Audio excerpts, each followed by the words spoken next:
The Clerk will now proceed to read the orders of the day. Water Special Measures Bill, Lords, second reading. Now. Minister to move, second reading, Secretary of State, Steve Reid. Yeah. Thank you very much, Madam Deputy Speaker. I beg to move that the bill now be read a second time.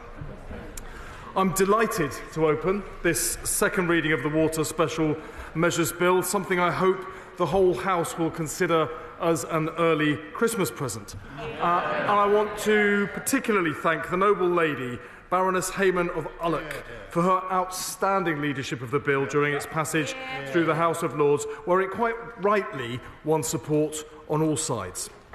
Our rivers, lakes and seas are part of our beautiful British landscape. They've been enjoyed by generations. Our countryside is one of the things that makes us the most proud to be British. But that pride too often turns to dismay, because in too many parts of our country, the local river, lake or beach has been made filthy by pollution. People worry that the places they enjoyed when they were younger are no longer there for their own children or grandchildren. No parent should have to worry that their child might get sick if they go and splash around in the local sea or in a river. Our green and pleasant land is no longer quite so pleasant. Our rivers, lakes and seas are being choked by record levels of pollution from untreated sewage, as well as chemicals and runoff from agriculture and highways. But this isn't just about the desecration of water running through our countryside. Clean water is essential for every home and business up and down the country. It's one of the essential foundations of our economy, our communities and our national security. We use water to cool power stations, to generate electricity, to supply our leisure industries, to grow the food that feeds us. But our water infrastructure is under increasing strain, outdated, inadequate and crumbling. And the situation is made worse by our changing climate, with more frequent and severe rainfall, floods and droughts. Water supplies to homes and businesses are disrupted too frequently in some parts of the country. I've spoken to residents in Hastings and Rye who were rightly furious at inadequate information, a lack of alternative supply, and little or no compensation when yet another outage happened in their locality. Yes. I thank the honourable member for giving way, and I thank him for the work that he and his department is doing to change the compensation rules so that when these incidents happen, my constituents get higher levels of compensation, something the party opposite had 14 years to do and failed to do. Had they acted in that time, my residents would not be left without compensation for the incidents that happened to us in Hastings, Rye and the villages. Minister. I pay huge credit to my honourable friend, who has been such a champion for her communities in Hastings and Rye, demanding the better water services that they demand. Now, the failure to invest in our water infrastructure means that the demand for clean drinking water will start to outstrip supply as early as the mid-2030s. Without urgent action, some parts of the country would then face water rationing. The water system is broken. But instead of fixing the system, the previous Conservative government just stood back and watched as our water infrastructure crumbled into disrepair. Instead of strengthening regulation to ensure water companies invested sensibly and at the right time, the Conservatives instead hobbled the regulator and let water companies divert millions of pounds into wholly unjustified multi-million-pound bonuses and dividend payments. Will. I thank my right honourable friend for giving way. And does he share my amazement that under the previous Conservative government, organisations had to campaign to have sewage-free rivers, lakes or seas, as if it was some kind of a privilege rather than being a right for everyone? And has he got any idea of the amount of money that was taken out of the sector, out of the infrastructure that we needed in profits and bonuses under that government? Well, I do agree with her that it is indeed amazing. And I know all of us on this side of the House, and perhaps on that side too, share the anger of the public at what happened to our rivers, lakes and seas. Because the legacy of 14 years of Conservative government is the highest level of sewage spills on record, economic growth held back by a lack of water supplies, and now potentially painful bill rises to fix the problems they left behind. He says the highest level of spills on record. Well, how does he know, Madam Deputy Speaker, since when Labour was in power, only 7% of sewage outlets were even monitored? Minister. I have to say to the honourable gentleman, there's very little point in monitoring sewage in the water if all you do is watch the sewage increase and keep flowing into our rivers, lakes and seas. They seem to be satisfied with the failure that they provided over. This party will fix the problem they left behind. Now, if you find cracks in the wall of your house and you ignore it for years, the problem gets worse and the cost of putting it right escalates. This is exactly what the Conservatives did to our water system. They refused to bring in the investment early enough, so ageing infrastructure crumbled even further and the cost to bill payers has rocketed. We're about a month away from Thames Water signing up for another £3 billion of debt. If that is signed up for, that 46% of every customer in that catchment, 46% of their bill will be spent on interest expenses.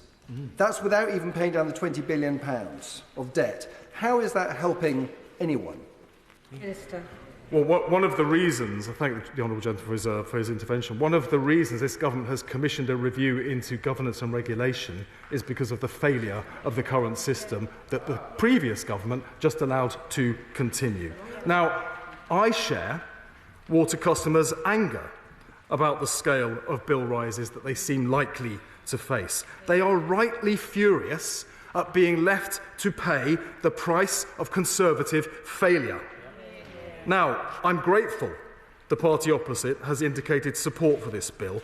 It's just a shame their support has come so late. In December last year, while they were still in government, I called a vote on introducing a ban on unjustified bonuses for water bosses, but they refused to do it. They could have taken action at any point over the past 14 years, but they wouldn't do it.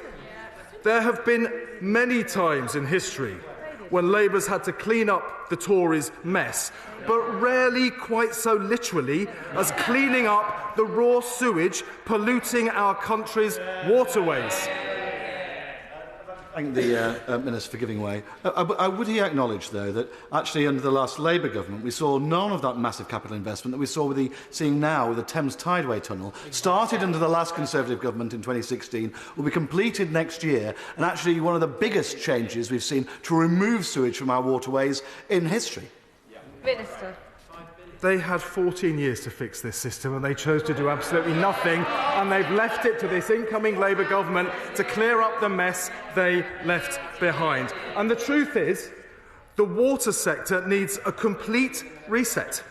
It needs reform that puts customers and the environment first for once, and a new partnership with the government to invest for the future and upgrade our water infrastructure.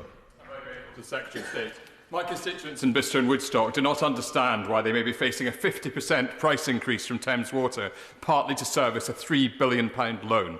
The Secretary of State talks about resetting the water industry. Will he consider taking Thames Water into special administrative regime so it can be properly reset and the inappropriate debts built up under the last government written off to the benefit of taxpayers and consumers? Minister.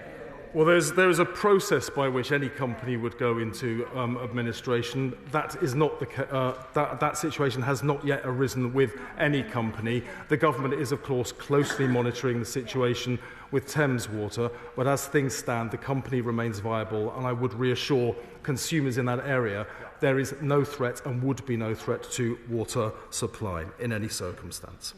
Now, this government has a three-stage plan to deliver change and bring in the biggest ever investment in our water sector. That started with the initial reforms I announced in the week following the general election. It continues with the bill before the House today, and it will be completed with the Water Commission led by Sir John Cunliffe and further legislation that will follow from that. In my first week as Environment Secretary, I met with water company chief executives and announced a set of immediate reforms to start the process of change. Money earmarked for investment in upgrading water infrastructure will now be ring-fenced, so it cannot be diverted for other purposes, including paying bonuses or dividends. If it's not spent on what it was intended for, it will be refunded back to customers as discounts on their bills. Water companies agreed to formally change their company objectives to place customers and the environment at the heart of everything they do. And they will set up powerful new customer panels to scrutinise key decisions. Customers who face frequent water outages, like the residents my honourable friend talked about in her constituency of Hastings and Rye, or who face contaminated tap water, as residents and businesses experienced in Brixham in Devon, will now receive more generous compensation, and they'll get it faster. Now, we promised in our manifesto to put water companies under special measures to clean up our water. The core provisions of this bill do precisely that by strengthening the powers of the regulators and holding water companies to account for poor performance. I thank the Secretary of State for giving way. I mean, he rightly talks about the role that regulators have to play, whether that's Ofwat or the Environment Agency. And whilst the water companies were getting away with what they were doing, the party opposite took huge amounts of money out of the Environment Agency. Independent figures from Unchecked UK suggest that 88% reduction in activities and a 50% reduction in the environmental protection budget led to a 60% reduction in activity. So would the Minister set out more about how regulators will be key to clearing up our water industry? Absolutely. My honourable friend makes extremely important points, and I will be coming on in my speech further on into how we intend to make sure that the regulator has not only additional powers, but additional resources to enforce those powers. Yes, Peter, where that will come from? Melanie. I thank the Secretary of State for giving way. On the point of compensation, these sewage discharges have a massive impact on the local economy in places like Cleethorpes, in my constituency, where we rely on holiday makers to come to support our tourist economy and our hospitality economy. Will that compensation extend to businesses, or will those companies who are put under special measures be required to support other local businesses that are hampered as a result of these sewage discharges? Minister. Well, she makes a very important point, because polluted water doesn't just damage the health of people, it damages the health of local economies as well, and the compensation will extend to businesses in a way that previously it didn't. Now, the bill gives Ofwat legal powers to ban bonuses if water company executives fail to meet high standards. It will introduce stricter penalties, including imprisonment, where senior executives in water companies obstruct investigations by environmental regulators. And it includes provisions to enable automatic and severe fines for wrongdoing, where increased costs are a result of penalties being issued by the regulators, such as under the new automatic penalties regime. Penalties will come out of water company profits and not from customers. The bill will go even...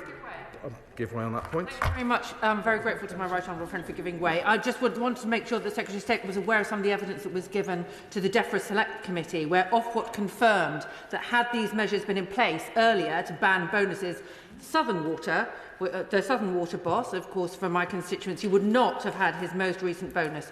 It was Tory inaction that allowed it. Minister. My honourable friend makes a very important point. She's also a very doughty campaigner for cleaner water for her constituents as well. And she's quite right, because if these millions of pounds hadn't been diverted unnecessarily and unfairly into bonuses, that money could have been invested in improving the broken water infrastructure. Now, the bill will go further by expanding the cost recovery powers for the Environment Agency, Natural Resources Wales and the Drinking Water Inspectorate, meaning water companies bear the cost of enforcement activities in line with the polluter pays principle, while also giving regulators the extra resources needed to hold water companies properly to account. This, yes? I thank the Secretary of State for giving way. As this bill seeks to strengthen the regulation over our water companies, is this not an opportunity to finally regulate the existence of PFAS in our water? That's forever chemicals, highly toxic chemicals that have been linked to serious health conditions. Scotland, the European Union, the USA have put guidance onto a legal footing. Why is he not using this opportunity to regulate PFAS in our drinking water and protect our health and our children's health? Yes, I recognise the point that she's making, and my honourable friend, the Water Minister, would be very pleased to meet with her to discuss the point further. This government, Madam Deputy Speaker, will not let water companies get away with abuses the previous government did nothing to stop. The bill will open the sector up to greater scrutiny by ensuring there is consistency and transparency around the reporting of pollution. It requires water companies to report in near real time on discharges from emergency overflows, which at present are largely unmonitored. The bill requires water companies to consider the use of nature-based solutions such as reed beds, wetlands and tree planting when they develop their drainage and wastewater management plans. This will ensure that companies consider all possible opportunities to use sustainable approaches that benefit the environment as well as managing water more effectively. Secretary of State for giving way, and extremely encouraged by what he says. In my constituency of Chelsea and Fulham, and I've been following this for well over 2 years now, the amount of sewage discharge has been absolutely contemptible. Thames Water has pumped, in 2023 alone, 116 times it pumped sewage into the river for 990 hours, even when it wasn't raining. They were doing it. And unlike the previous government, I'm very heartened to hear that, unlike the previous government, we intend to take serious measures to ensure that bosses are forced to clear up the mess that they create and stop from doing it. What I wonder if the Secretary of State could reassure me is, unlike the previous government, will he ensure that the regulator actually uses the powers that they're given and doesn't behave as feebly as they have for the past 14 years? Before the Minister responds, interventions must be kept short. We've got over 60 backbenchers wishing to contribute this evening. Secretary of State. Thank you, Madam Deputy Speaker, and I think my honourable friend is absolutely right. That's why we're not just giving the regulator more teeth, we'll also be giving them more resources to ensure that they can enforce against those responsible for wrongdoing. The bill also requires Ofwat to consider how it can contribute to achieving targets set under the Environment Act 2021 and the Climate Change Act 2008 when carrying out their functions. Together, the measures in this bill will make sure that water companies serve customers and the environment far better in future. Yes. Thank you. Does he agree with me and Portsmouth North residents that sewage pumps 193 times for 404 hours against £41 million of bonuses gives angry residents seas unswimmable, potential bill rises? In short, Madam Deputy Speaker, a real thesis show. Does he agree it cannot happen again? Minister.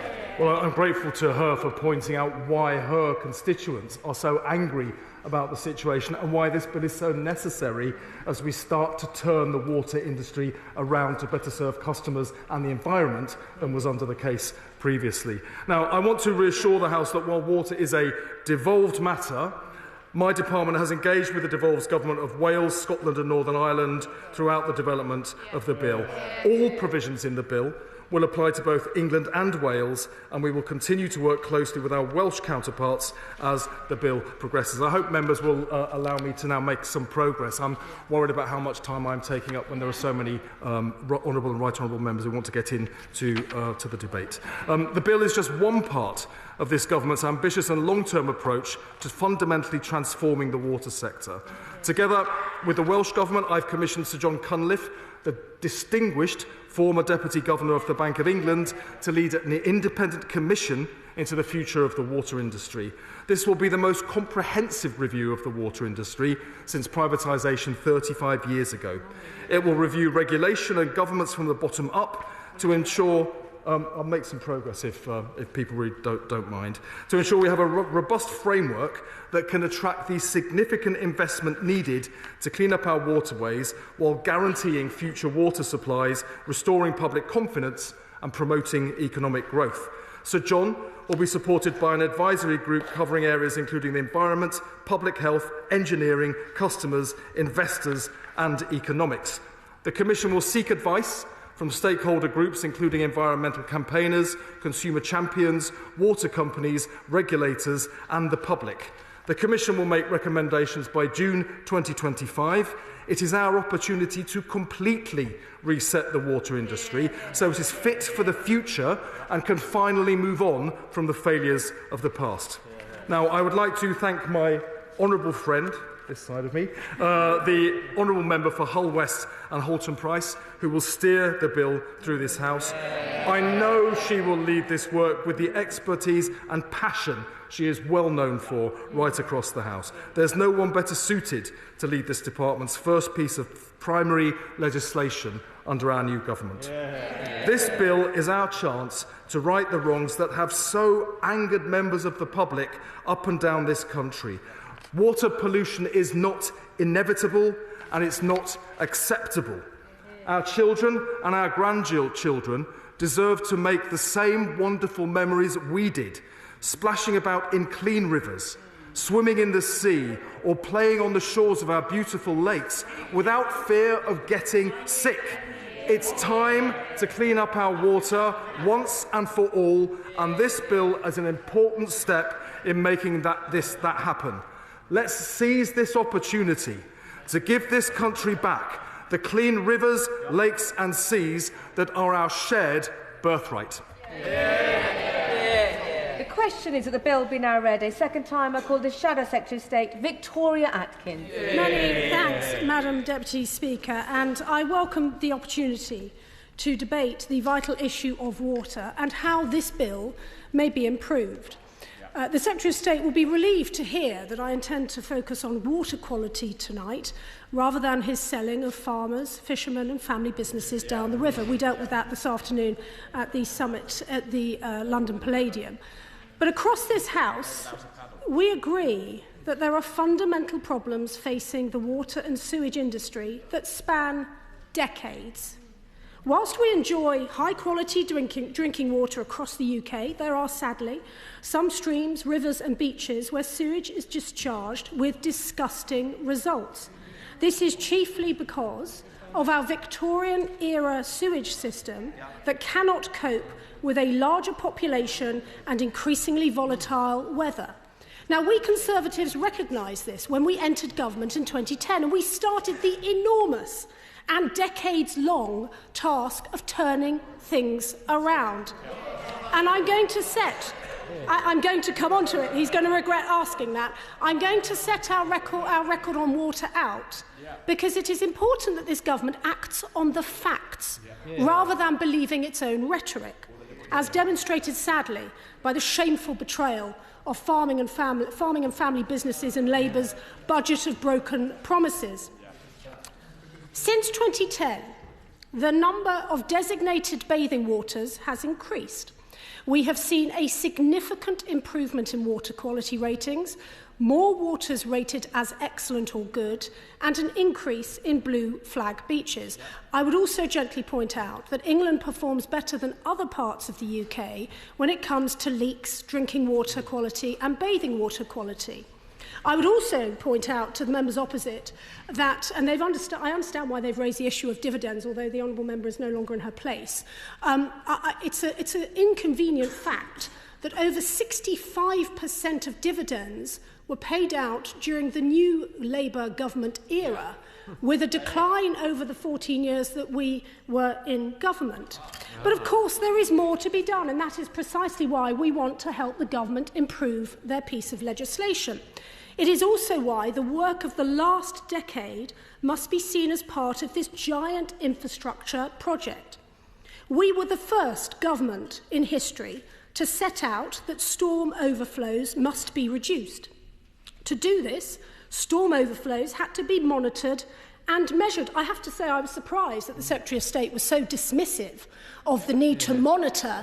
As a Home Office Minister, I was painfully aware that we needed to monitor, for example, the reports of sexual violence against women, because once it is measured, then we can manage it. It is surprising that the Right Honourable Gentleman does not appear to think that monitoring storm overflows matters. And the reason for this is because in 2010, the previous Labour government was monitoring just 7% of storm overflows. So when he says that there are more storm overflows than ever before, he can't say that. He cannot say that because he did not.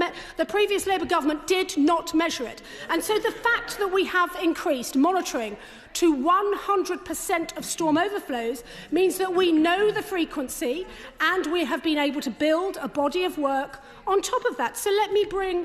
He's asking what we've done as a result. I'm very happy to help him with this. This data has empowered, but it has also enraged residents to demand that their local streams, rivers and beaches be cleaned up. It is a critical part of this decades-long work that is required with our water systems. But we were not content with maximising monitoring. That data must be used. I will give way in a moment. That data must be used to improve water quality. That is why our landmark Environment Act of 2021 gave stronger powers to regulators and imposed stricter demands for tackling pollution. We set legally binding targets to improve water quality and availability and to reduce nutrient pollution. We rolled out catchment-sensitive farming to 100% of farms in England. And presumably, the Labour government supports the Environment Act of 2021 because they seem to be replicating some of it in this bill. And we recognised that the ageing water infrastructure needs rebuilding. The Conservative government stepped up requirements for investment, including investment from water companies in storm overflow improvements and nationally significant infrastructure projects like the Thames Tideway Tunnel super sewer. He just needs to walk out the back of the House to see that sewer started. He's now taking credit for the last government's work. He's not happy to accept that. I will take an intervention from the Honourable Member for Chelsea and Fulham. I was grateful to the Honourable Lady for doing so. May I suggest that if she wished to see the situation of the Thames, she only need to go 3 bridges down the stream to my constituency of Chelsea and Fulham, where the people who live in the Chelsea houseboats, the Chelsea Reach houseboats, regularly send me photos of the dirt and the sewage coming down the road after 14 years of absolute failure to regulate this industry. So the Honourable Gentleman, because I imagine he presents himself as a fair-minded individual to his constituents, when the Thames tidal super sewer is open and functioning, presumably he will say to his constituents that they will see a vast improvement in that terrible situation he has just described, which is a matter of the previous government securing investment in order to make that possible. I'll give way to the Honourable Gentleman from Norwich. Lady for giving way. Listening to the Honourable Lady and the excuses that her government have made for what they did, it does seem akin to what you were doing was the equivalent to polishing one of the many turds that you will find in the Thames. So the question I ask you now is, perhaps you would like to listen to your main electoral competitors, Reform UK, who actually have a policy for public ownership. I was quite surprised to find that out myself. Perhaps you think that could be the solution to solving many of UK water's problems.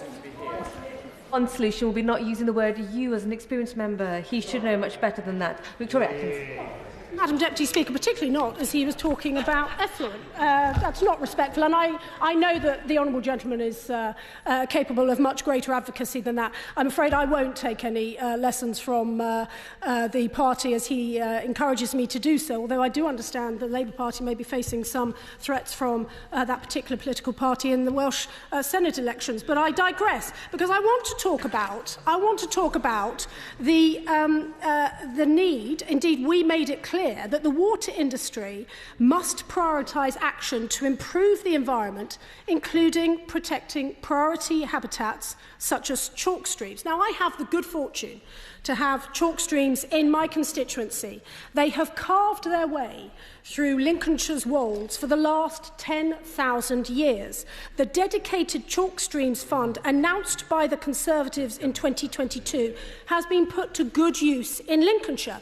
And so will the Minister, who I welcome to her place, confirm in her wind-up that these protection schemes for chalk streams will continue?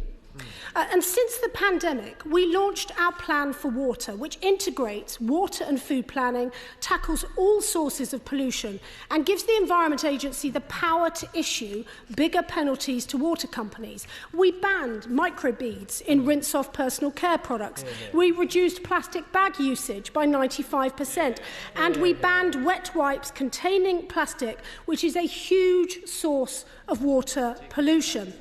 And on the subject of bonuses, it is interesting that the Labour government, and I understand why, they put such, they highlight the bonuses that water company bosses have received. Again, I will just gently point out to the Secretary of State, perhaps he's not done his homework, it was the Environment Act 2021, which backbenchers don't seem to have read, that gave regulators the power to ban water bosses from receiving bonuses if a company has committed serious criminal breaches. Now, the members opposite are saying, well, did the regulators use it? They are independent, and if that is the case, that is for the regulators to justify why they have not used those powers under the legislation that is available. I won't give way, but the... I will in a moment. I will in a moment. Thank you. I'm not like the Secretary of State. I have done. I'm not like the Secretary of State. But we brought forward, and the truth is, Madam Deputy Speaker, they don't like hearing these facts. We brought forward measures to make sure that companies that polluted the environment can be hit with unlimited financial penalties. We also set up the Water Restoration Fund, meaning that any fines and penalties levelled at water companies were ring-fenced to support projects that improve the environment and keep pressures off bills rather than being returned to the Treasury. It reveals how little this government understands or perhaps cares about the countryside that ministers appear to have stalled this fund. Indeed, it looks like they have held back £168 million in fines which were due to be paid into this fund. Why on earth wouldn't this Labour government want polluters to pay? Why are they content for fines of many millions to be paid into the Treasury slush fund rather than local environmental projects damaged by storm overflows? Does the Treasury really need that money, or is it perhaps paying for the Deputy Prime Minister's new flash apartment? My colleagues and I will be working to ensure that that fund is reinstated and that money goes to local environment projects to protect local environments as it was intended to do. And that is why we say that most of the measures in this bill, including monitoring, blocking bonuses and significant fines, were in fact brought in by the Conservative government. Indeed, primary legislation is not necessary to put most of these into practice. I'll give way to the honourable gentleman there. I'm pleased to hear her champion her party's record on the environment. Her colleagues are somewhat less confident, as only 12.5% of the Conservative Parliamentary Party have bothered to show up today. Is it because Is it because they're ashamed, or is it because they don't have the same confidence as her in their record on the environment and pollution? No, it's because they know we've already brought most of these powers into place, and this is a PR exercise. But it is nonetheless an important topic, which is why we will ensure that the government improves this bill, and there is much improvement to be done, and we will work constructively across the House in order to assure this, because we understand that his constituents in Calder Valley want clean water just as much as my residents do in Lincolnshire. In committee and beyond, we will be working to improve this bill. But I do want to join the Secretary of State in thanking the noble lords in the other place for already starting this task of improvement. In particular, I would like to congratulate the Lord Cromwell, who amended this bill to improve accountability on debt levels and financial structuring of water companies. Will the Minister please confirm in wind-ups that the government will keep these amendments in the bill? I give way.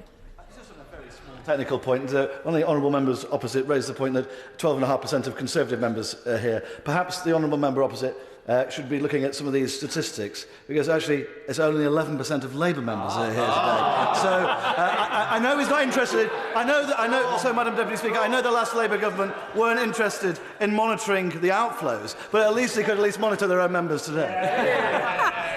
May I thank my honourable friend, my right honourable friend. It shows we on this side can count, unlike the cockeyed accounting of the Chancellor and her ministers on the other side.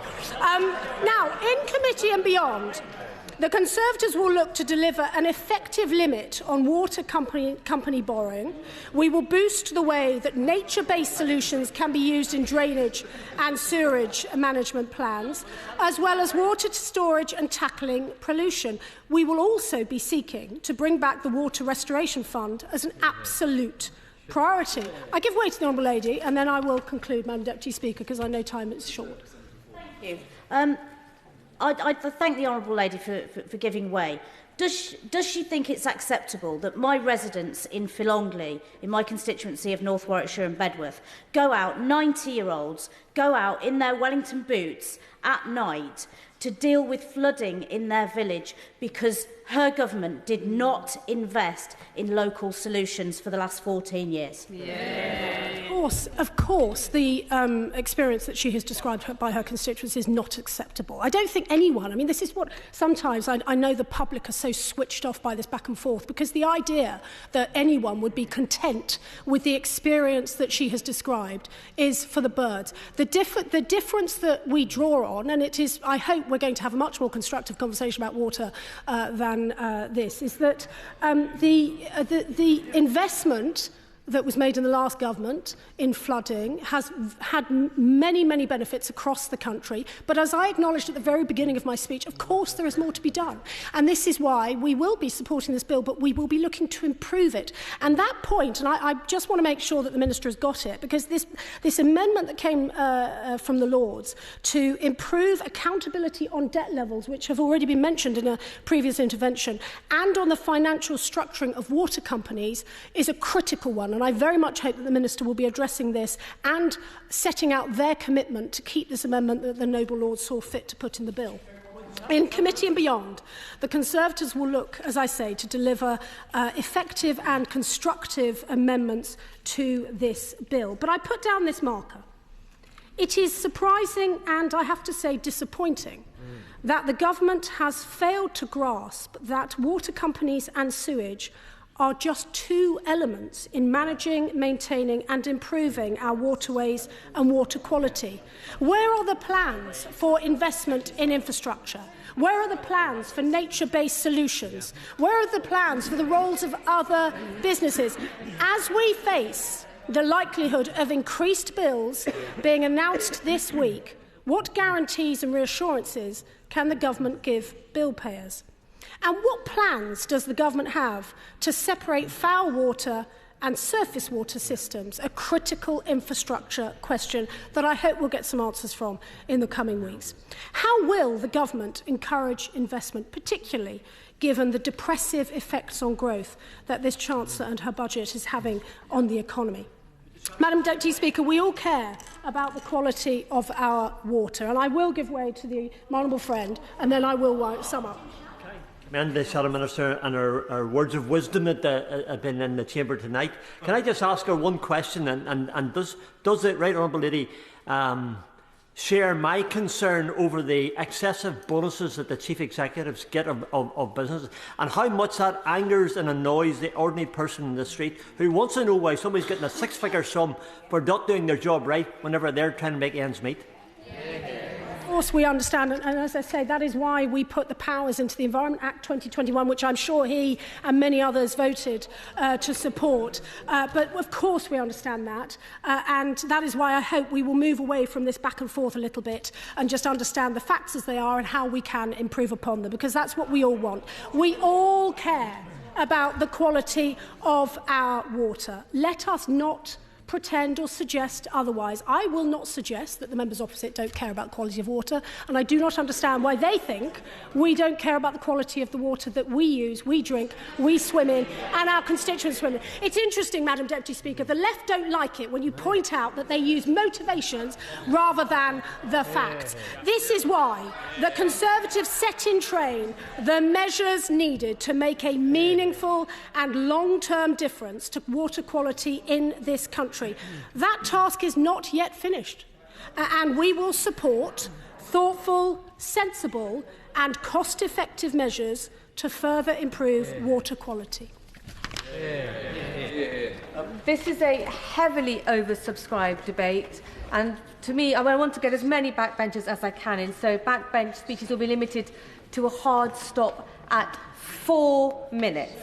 4 minutes, and I call Matt Rodda, who's going to show us how it's done beautifully. Now, before I call Matt, Mr Holden, is this a crucial point of order related to the absolute business taking place right now? Yep. Mr Holden, point of order. Thank you very much indeed, Madam Deputy Speaker. The Secretary of State today had the opportunity to make a declaration of his interest in this after having £1,800 for tickets for a football match donated to him by Hutchinson 3G UK Limited, a wholly owned subsidiary of Hong Kong-based CK Hutchinson Holdings, which also, Madam Deputy Speaker, owns 3/4 of Northumbrian Water. I just wondered if the Secretary of State would like to make a quick declaration on the record. Well, that's an interesting point of order. I'm not sure it is a matter for the Chair to regulate members' declarations of interest, but obviously it's on public record, which is why you've been able to make that point on the floor of the House today. No doubt it has been noted. Now, Mr Rodda, 4 minutes. The floor is yours. Thank you, Madam Deputy Speaker, and it's a pleasure to speak in tonight's debate. And I would like to start by making my own declaration of interest. I do have family members who work in hydrology and in environmental science, which is closely related to the water industry. Madam Deputy Speaker, I'd like to make 3 points in support of the bill. These are points about real experience of my constituents, both in terms of water pollution, water supply issues, which are very serious, and indeed the need for serious action to tackle these measures. I'm lucky to represent Reading. Reading is a wonderful town, and it's at the confluence of 2 major rivers. The River Thames, obviously one of the country's biggest rivers, but also the Kennet, which is a beautiful tributary of the Thames, a chalk stream which flows from chalk streams which start in the North Berkshire Downs and flows into the River Thames at Reading. Sadly, of course. Of course, he neighbours my constituency of Reading West and Mid Berkshire. In addition to the beautiful chalk stream, the Kennet, I also have the beautiful River Pang, which has unfortunately been absolutely decimated by the sewage outflows under the last government, with children walking to school through raw sewage in the streets, an absolute disgrace.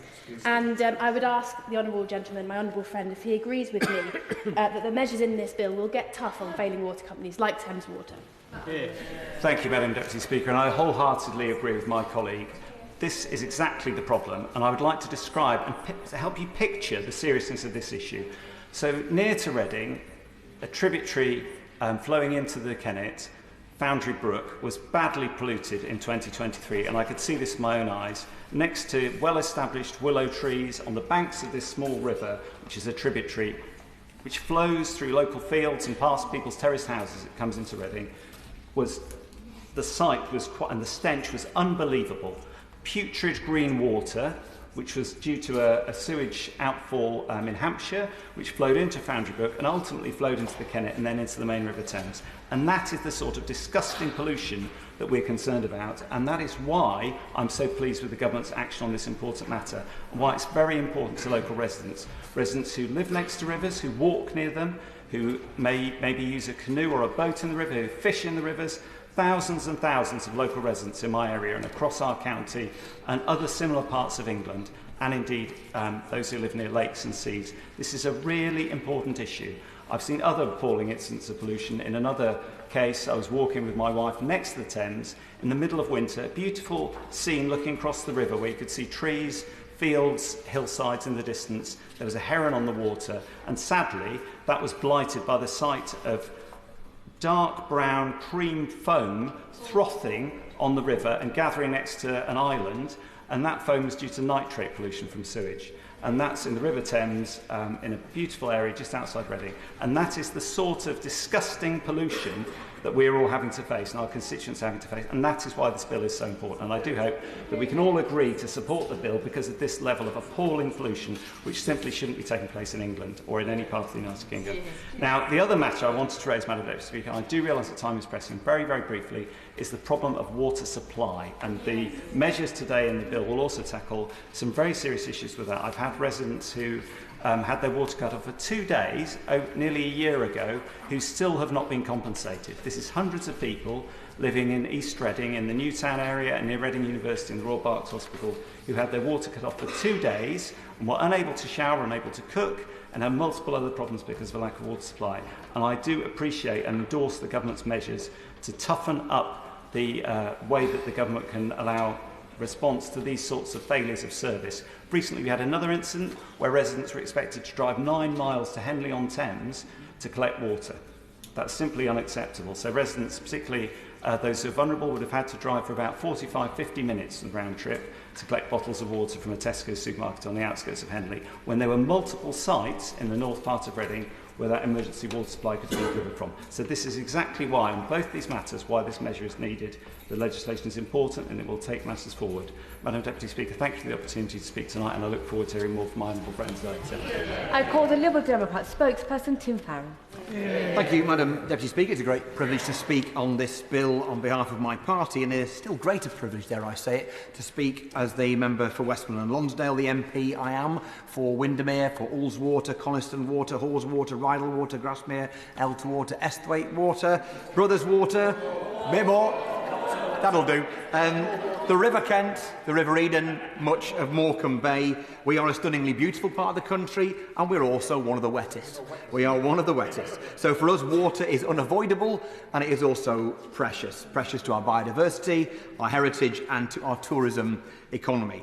So Liberal Democrats chose, as you may have noticed, to make water the centrepiece of our election campaign, so much so that my right honourable member, my right honourable friend, the member for Kingston and Surbiton, spent much of the campaign in the stuff. And we continue to champion a radical restructuring of our water industry, because water is the most vital of resources, and because we cannot allow a continuation of the poor regulation, the wanton pollution and abuse of power which have become hallmarks of the water industry under the Conservative government. So there is much to welcome in this water bill, including criminal liability for chief executives responsible for severe environmental failure, a measure that the Liberal Democrats, I will remind colleagues of, supported and indeed proposed here before the last election, and which Labour at that point refused to support because they believed it then to be unnecessary. We are pleased that they now agree with us. We are also encouraged to see proposals to see some of Ofwat's powers increased, and a fit and proper persons test for chief executives, an automatic fining system which makes sense, the installation of real-time monitors, greater data transparency. All of these are welcome, all will help, but they don't yet amount to the radical structural transformation that is so obviously also needed. Now, the recent announcement of the Sir John Cunliffe review absolutely is welcome, but also kind of frustrating, because it suggests the government might well be up for a more radical transformation, just not yet. And the review won't conclude, of course, until next summer, after which, of course, its proposals will need to be gone over by many, including the Treasury, before hopefully, maybe, making it into a King's Speech, running the risk that the more ambitious Part 2 of these discussions might not find its way onto the legislative timetable in this Parliament. Now, of course, the fixing of the entire water industry and sewage systems is not an overnight job, but this does feel like an especially ponderous way to solve such an urgent and pressing issue. I'll happily give way. Thank the right honourable member for giving way. He's talking about the perils of not acting too quickly, but given that it was a Liberal Democrat who was in charge of the water industry when it was privatised, does he not think that acting potentially too quickly in that instance may have been an error that we're all now paying the price for? Unless we were surprised, to my absolute surprise, in power in the 1980s and early 1990s, I don't think that could be the case. I was at university with my honourable friend, the member for Carlisle at the time that happened. Neither of us were in government at the time. I can absolutely tell you that for sure. The British people rightly believe that they voted for a plan far more ambitious than the one that is contained in this bill, and they believe that they voted for it to be delivered urgently. The biggest mistake that Labour governments tend to make is that they are not ambitious enough, presumably under the impression they'll be in power for longer than they perhaps will be. So my genuinely friendly advice to the party opposite is seize the day, seize the moment. The millions who voted Liberal Democrat in the election absolutely did vote for ambitious and urgent change, and so we will not. Yeah, I'll happily give way. On that point, would my right honourable friend agree that water companies not only need to be regulated not to protect profits but protect the environment, and also to support bathing waters, and that they should not automatically be de-designated like the wonderful Tone bathing water in which I was swimming the day before yesterday?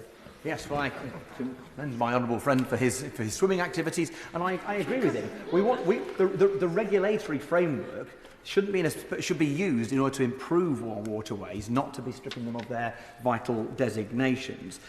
We take the view that it is our job to campaign with energy and passion for a radical clean-up. We're determined to keep our word to the voters and to fight for that action. Now, I just want to take a quick moment to say something that I feel is most important, because the people who work on the front line in our water industry, and those who work for the Environment Agency, for Ofwat, they actually deserve our thanks and admiration. Yet because of the failings of the system, they end up taking the blame that actually ought to land here in this place. Let me just finish that point, and I will let him in a moment. The legions of people running our water system do a vital job, so I want us to get the tone of this debate right. We can be quite rightly outraged about how our water industry is allowed to operate, and at the same time be hugely grateful to those who, despite that system, do outstanding work serving our communities. So to those people, I want them to know and to hear we really value them. They are a blessing to us. They are not the problem. The system is, and we're determined to fight for a better system in which for all of those people to work. I'm happy to give way. Thank you, Madam Speaker. I'm grateful to the honourable gentleman for giving way. In a previous life, I drafted many of the amendments to the now Environment Act in 2021, and I'm sorry the Shadow Minister wouldn't let me intervene on her. And I was further sorry that she and most of her colleagues voted against every single one of the amendments. The honourable gentleman was very kind and wisely voted for them. But the problem we now deal with is when they talk about regulation, all the previous government did was cut the regulator off at its knees, and we're now dealing with the consequences of their inaction and decisions. Point. I thank him for his service in the previous life as well as in this one as well. He makes very important points, and I would make the case, so I'm going to come to the point he makes in a moment. But yes, there's no point having great regulatory powers if you've not got the regulators with the resources to do the job that they need to do. So the problem is simply this, and regulation nevertheless could be made better. So water industry regulation is split between the Environment Agency and Ofwat. That plainly does not work. We have two inadequately resourced regulators with inadequate powers being played off against each other by very powerful water companies, far better resourced and able to run rings around very, very good but very harassed people whose job it is to hold them to account. So I welcome the concession made in the bill requiring Ofwat to contribute towards meeting targets, the targets of the Environment Act 2021 and the Climate Change Act 2008. The first time, I believe, Madam Deputy Speaker, when Ofwat will have proper environmental obligations alongside its business ones is absolutely a step in the right direction. And we've received promises, indeed the Secretary of State referred to them at the dispatch box just earlier, that this government will strengthen Ofwat's powers in ways that we do not see on the face of the bill. For instance, Liberal Democrat peers asked the Minister to confirm that the government would ban water company bosses getting bonuses when they had a major Category 1 or Category 2 sewage incident the year before, and the Minister in the other place said, "These are," I quote, "the type of circumstances in which it will be highly inappropriate for a bonus to be awarded." Very welcome, but, as I said, not on the face of the bill. I want to pay tribute to my Liberal Democrat colleagues in the other place who forensically engaged with this bill to make it much better, and I will also pay tribute to the collegiate and constructive manner in which the Minister, Baroness Hayman, worked with them. To be clear, though, Liberal Democrats will go even further and create a unified and much more powerful regulator, the Clean Water Authority, absorbing the regulatory powers of both Ofwat and the Environment Agency, but with many additional powers, including to revoke the licence of poorly performing water companies swiftly, forcing water companies to publish the full scale of their sewage spills, reforming water companies to put local environmental experts on the boards of those companies, and setting robust, legally binding targets on sewage discharges. And on the issue of discharges, we welcome the change to require data from emergency overflows to be published within an hour of a discharge. This will require companies to monitor all emergency sewage overflows and ensure data is reported to the Environment Agency within the hour. My concern, though, to pursue the point made by the Honourable Member a moment or two ago, my concern is that the Environment Agency is already massively overwhelmed. In my constituency, I see good people working very hard, but with Coniston, Windermere, the Rivers, Avon and Kent competing for time and attention, and indeed resource, with the ongoing work of building flood defences in Kendal, you can see that it's very hard for them to be able to focus. The Minister has promised, I think I'm right, I'll give way, sure. And thank you for the Honourable Gentleman for giving way. He talks there about the Environment Agency both being underpowered and under-resourced, and clearly it has failed on rivers like the River Wharfe to actually address illegal discharges and to enforce the law. So does he, with me, welcome the fact that the bill is going to be introducing more support for enforcement by allowing the Environment Agency to recover the costs of enforcement from those offending water companies? Yes, to a degree. I thank her for her intervention, which is very welcome, as is the investment that's promised and the way in which it will be provided. But I'm happy to be put right on this. But I think the figure that is used by the government is an additional 500 members of staff. The Environment Agency, that's one per constituency in England and Wales. It's not going to make a noticeable difference. So in practice, this bill could well permit a continuation of the current situation where water companies will be setting and marking their own homework with an Environment Agency without the capacity to even manage their current workload, let alone the new duties this bill will give them to monitor masses of important overflow data. So the regulator must be much better funded to do this well. Even then, the regulation rules must be watertight for the Environment Agency to make sure water companies can't pick and choose which information they release or retain.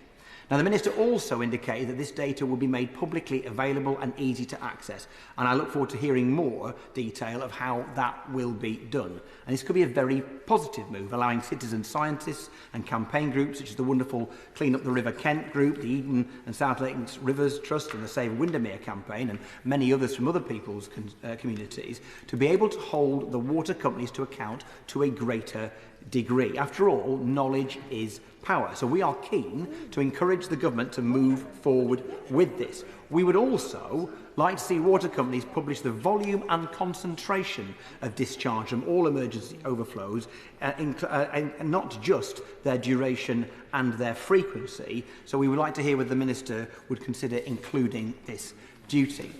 And should we really have water companies installing and maintaining their own monitoring equipment? We believe that the Environment Agency or its successors should be doing that, with the full cost of that work being paid for by the water companies. This bill makes almost no attempt to address the structure of finances and ownership of the water industry. Now, the Minister has indicated this bill will seek to change the culture of the industry, and that would be welcome. But cultural change will only come with a change to the reckless profiteering that has been the norm. Now, Lord Cromwell and the other places, honourable members, right honourable members on the Conservative benches have said, put down an amendment requiring annual updates from water companies on financial restructuring they have done or plan to do. It cannot go unacknowledged that financial stability and good governance seriously affects the environmental standards that any water company is able to reach. And I'm grateful to my honourable friends from Whitney and also from Bicester and Woodstock who have made these points earlier relating to Thames Water.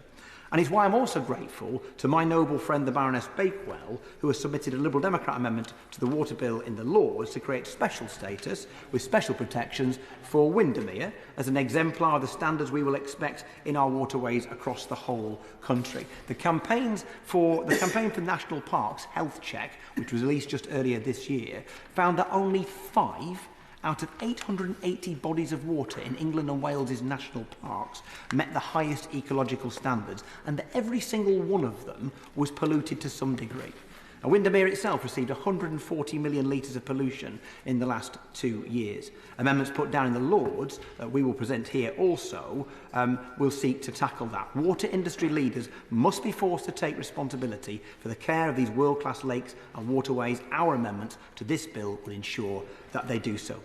Now, while the privatisation of the water industry was an incredibly bad decision and definitely didn't happen on our watch, I am not convinced that renationalisation would be a good use of public money or indeed necessary. I fear it would mean that we would have to buy the assets back, put up taxpayers' money and put that money into the pockets of those who'd already made so much money out of them without a single penny of it going into improving infrastructure. Instead, it seems wiser to move away from the current model and to ensure that water companies should be community benefit corporations, ensuring that all revenue goes into keeping environmental standards higher and solving the long-term problems of our networks.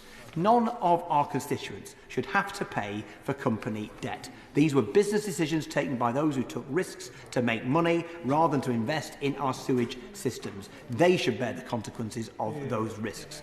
The current regulatory framework seems to leave water companies immune from the highest penalty, despite their repeated failure to meet their basic obligations to prevent sewage being dumped in our lakes, rivers and coastal areas. The current rules mean that, under special administration procedures, to remove the licence to operate for a water company would mean the regulator serving a 25-year notice on them. 25 years.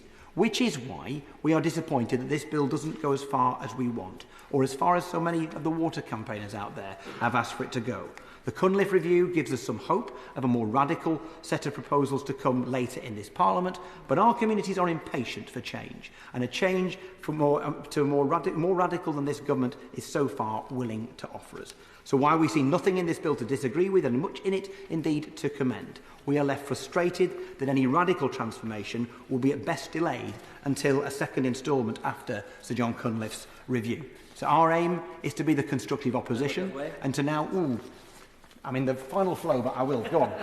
No, and I think the member, and I do note he keeps referencing the Sir John Cunliffe review, and I thank the Secretary of State for that. Could I just ask, would he agree with me that he looks across the United Kingdom, because Northern Ireland Water is both a government-owned company and a non-departmental public body. And I want to assure Madam Deputy Speaker the water quality in Northern Ireland, especially in Lough Neagh, is nothing to celebrate either.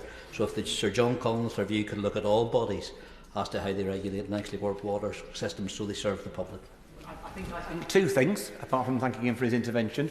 Thing one, I respect the devolution settlement and it's important that we don't overstep what we're called to do today. I also, however, agree with him that the waterways of all corners of our United Kingdom are precious and must be protected. So I thank him for raising that point. So yes, just to conclude, for the Liberal Democrats, our view is that our job is to be the constructive opposition in this place and to now use the committee stage of the bill in an attempt to inject that ambition and urgency we feel is lacking from this bill so far into it. To millions of people out there who care deeply about our waterways, the problems are obvious and so are many of the solutions. So we call upon the government to accept the amendment we will lay down in committee in good faith and to act ambitiously and comprehensively and to do it without delay. I call Select Committee Member Helena Dollimore. I must declare an interest as co-chair of the all-party group on water pollution. Today we are voting on a landmark piece of legislation to begin the clean-up of our water industry. The measures in the bill today ramp up regulation, ban bosses' bonuses and ensure independent monitors on every sewage outlet linked to a system of automatic and severe fines. Make no mistake, these are the biggest increase in powers for a generation, and these changes can't come soon enough for my constituency.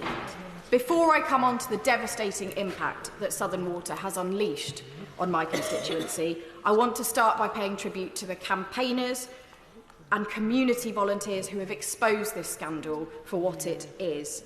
It is only because of their determination and their detective work that we have understood the scale of this problem. The Clean Water Action Group in Hastings, they're volunteers, they go out testing the water 3 times a week. And I also want to place on record my thanks to our local East Sussex Fire Brigade, who time after time are the first on the scene when we've had sewage spilling out onto the street. The community that I represent in Hastings and Rye are furious at the conduct of Southern Water.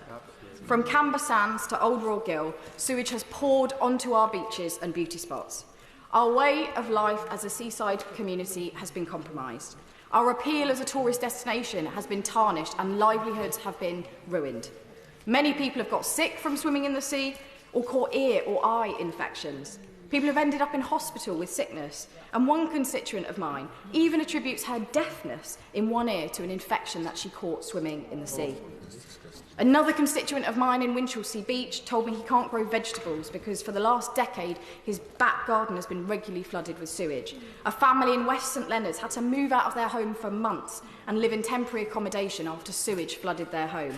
The town centre in Hastings was flooded twice in 1 year. Residents and businesses who had just moved back into redecorated homes saw their homes flooded all over again and under a foot of sewage water.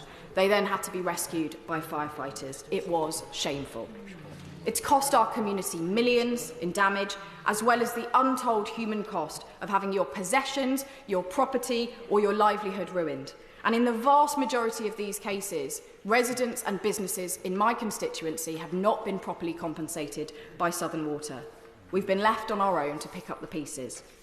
All while Southern Water's boss has been allowed to collect a huge bonus.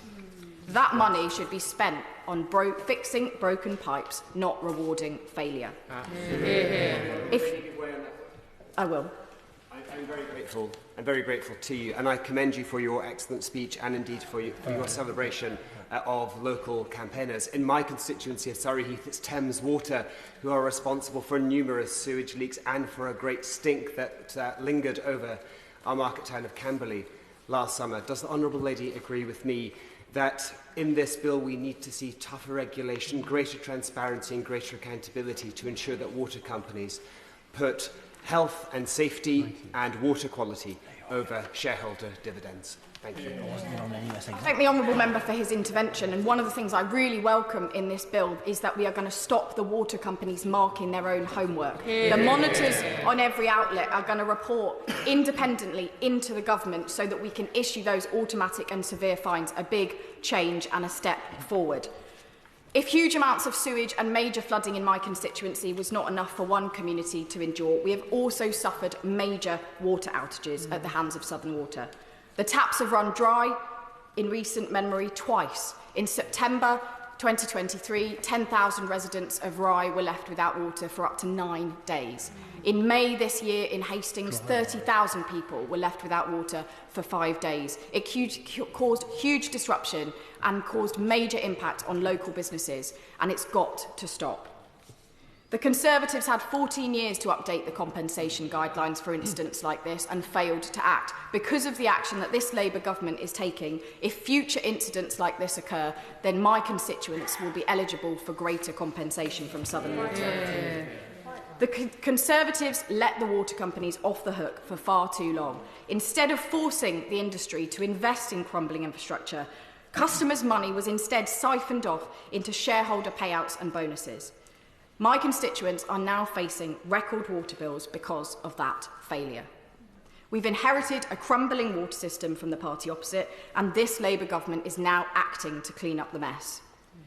This government is acting where the previous Conservative government have failed, to end the disgraceful behaviour of the water companies and their bosses with this Water Special Measures Bill. This is just the start of the change.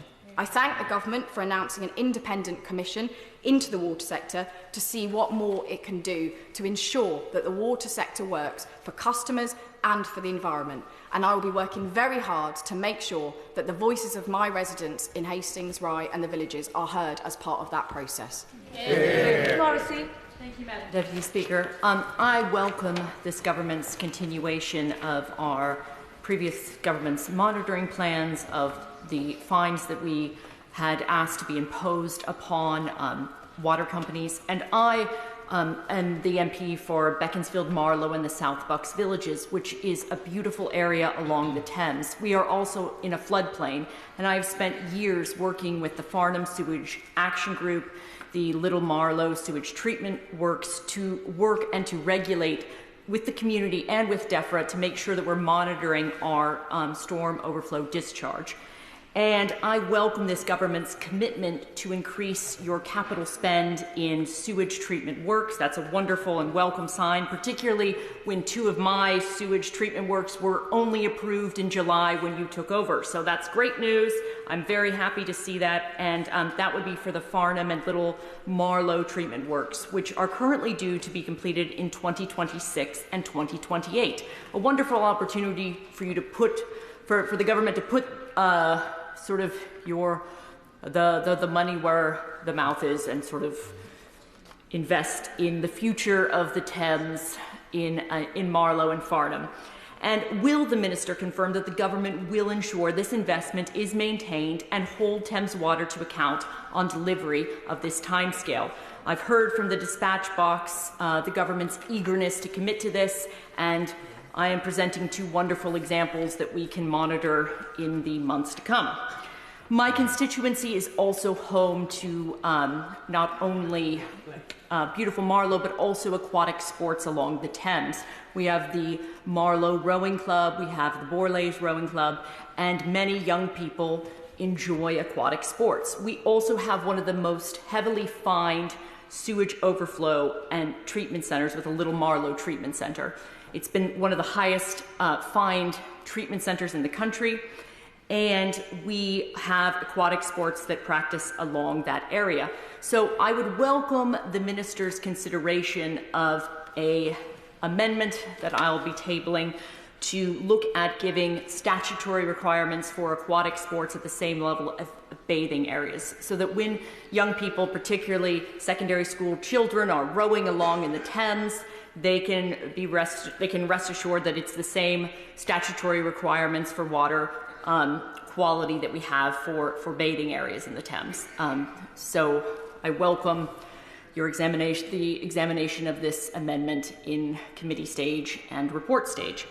But moving forward, I very much hope that this will be at the centre of a cross-party support for making sure that places like the Thames, Marlow, and Beaconsfield, Farnham, Burnham are looked at in a holistic way, and that the capital spend that is needed to invest and upgrade our sewage system is actually put forward, and that those funds and that commitment is made from the dispatch box here today. And I welcome the Minister further information about this in closing remarks. So thank you so much. John Pearce. Thank you, Madam Deputy Speaker. Today we celebrate the 75th anniversary of the foundation of our national parks.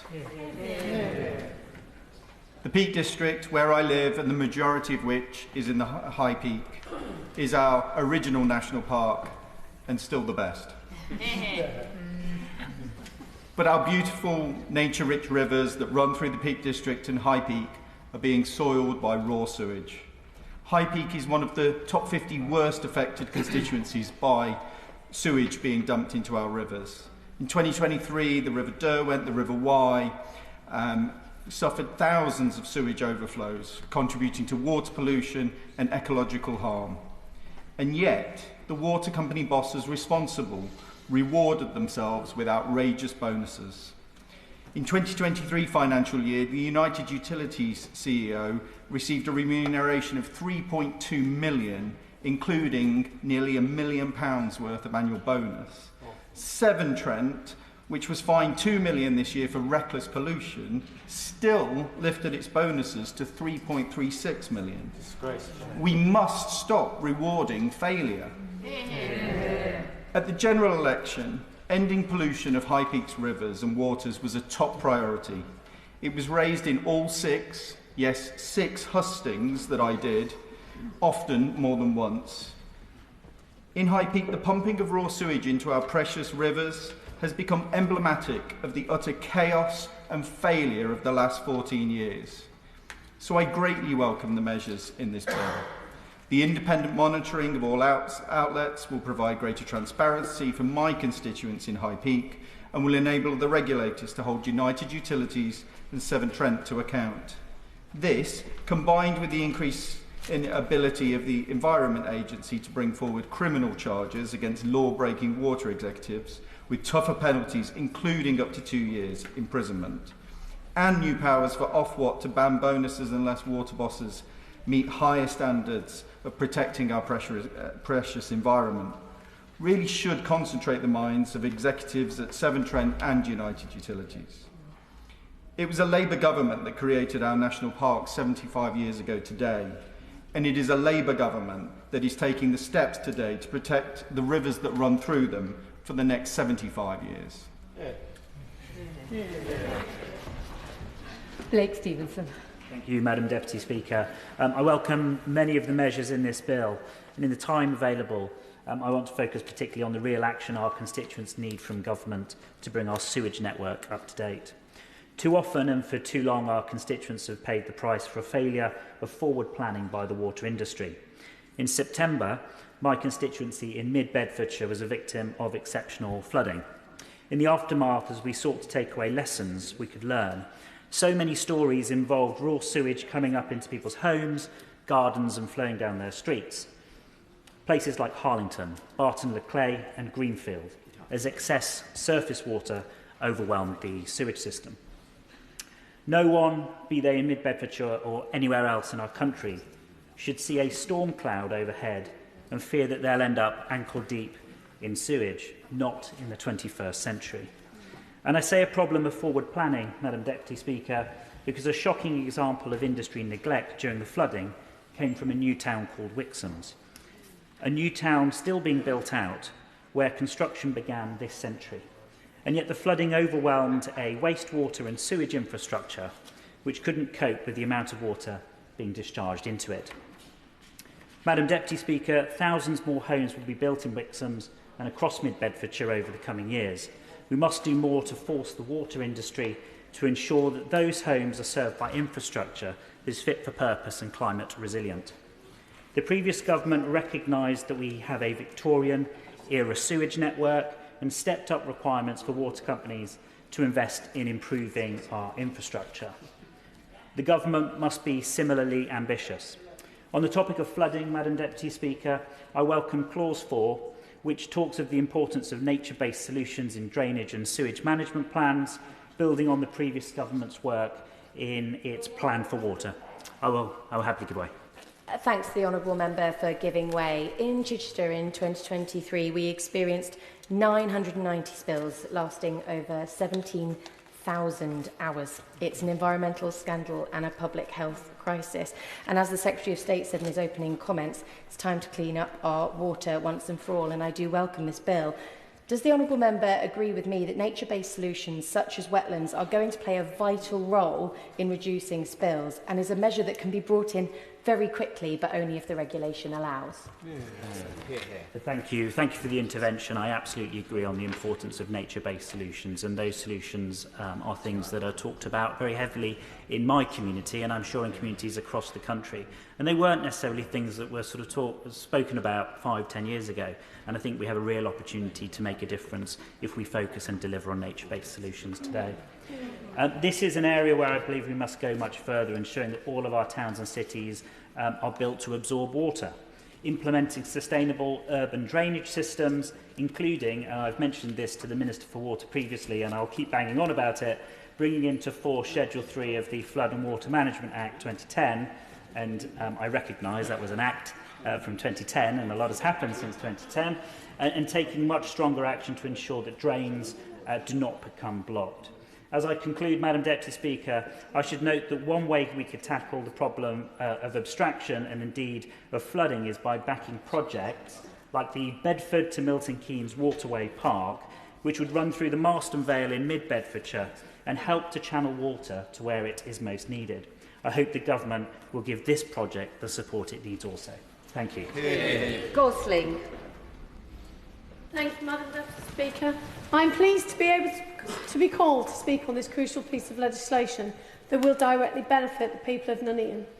For far too long, water companies have operated with little accountability, prioritising profits and shareholder payouts instead of the well-being and the community impact so important to my residents. The people of Nuneaton are tired of our river being polluted with raw sewage, and they're tired of being ignored and seeing a lack of action from water companies like Severn and Trent. In 2023, there were 66 sewage dumps, a total of 464 hours of raw sewage flowing into our rivers, a staggering 38% increase in the number of dumps and a 60% increase in the duration compared to the year before. And now we are told that in Nuneaton we will be expected to take 60% additional sewage to accommodate for Hinckley and to be taken into Nuneaton. And rather than the investment that we're seeing supporting the overflowing infrastructure that we have, the infrastructure will only be used to accommodate our neighbours. So despite failing to meet its compliance and Despite failing to meet its compliance targets and risk factors increasing, we are seeing record-breaking profits of nearly £3 million. And there is no benefit for these to the people of Nuneaton. I have met with Severn and Trent, and I am very interested in the narrative, of positive narrative that we have heard, but this is incongruent with the experiences of my residents,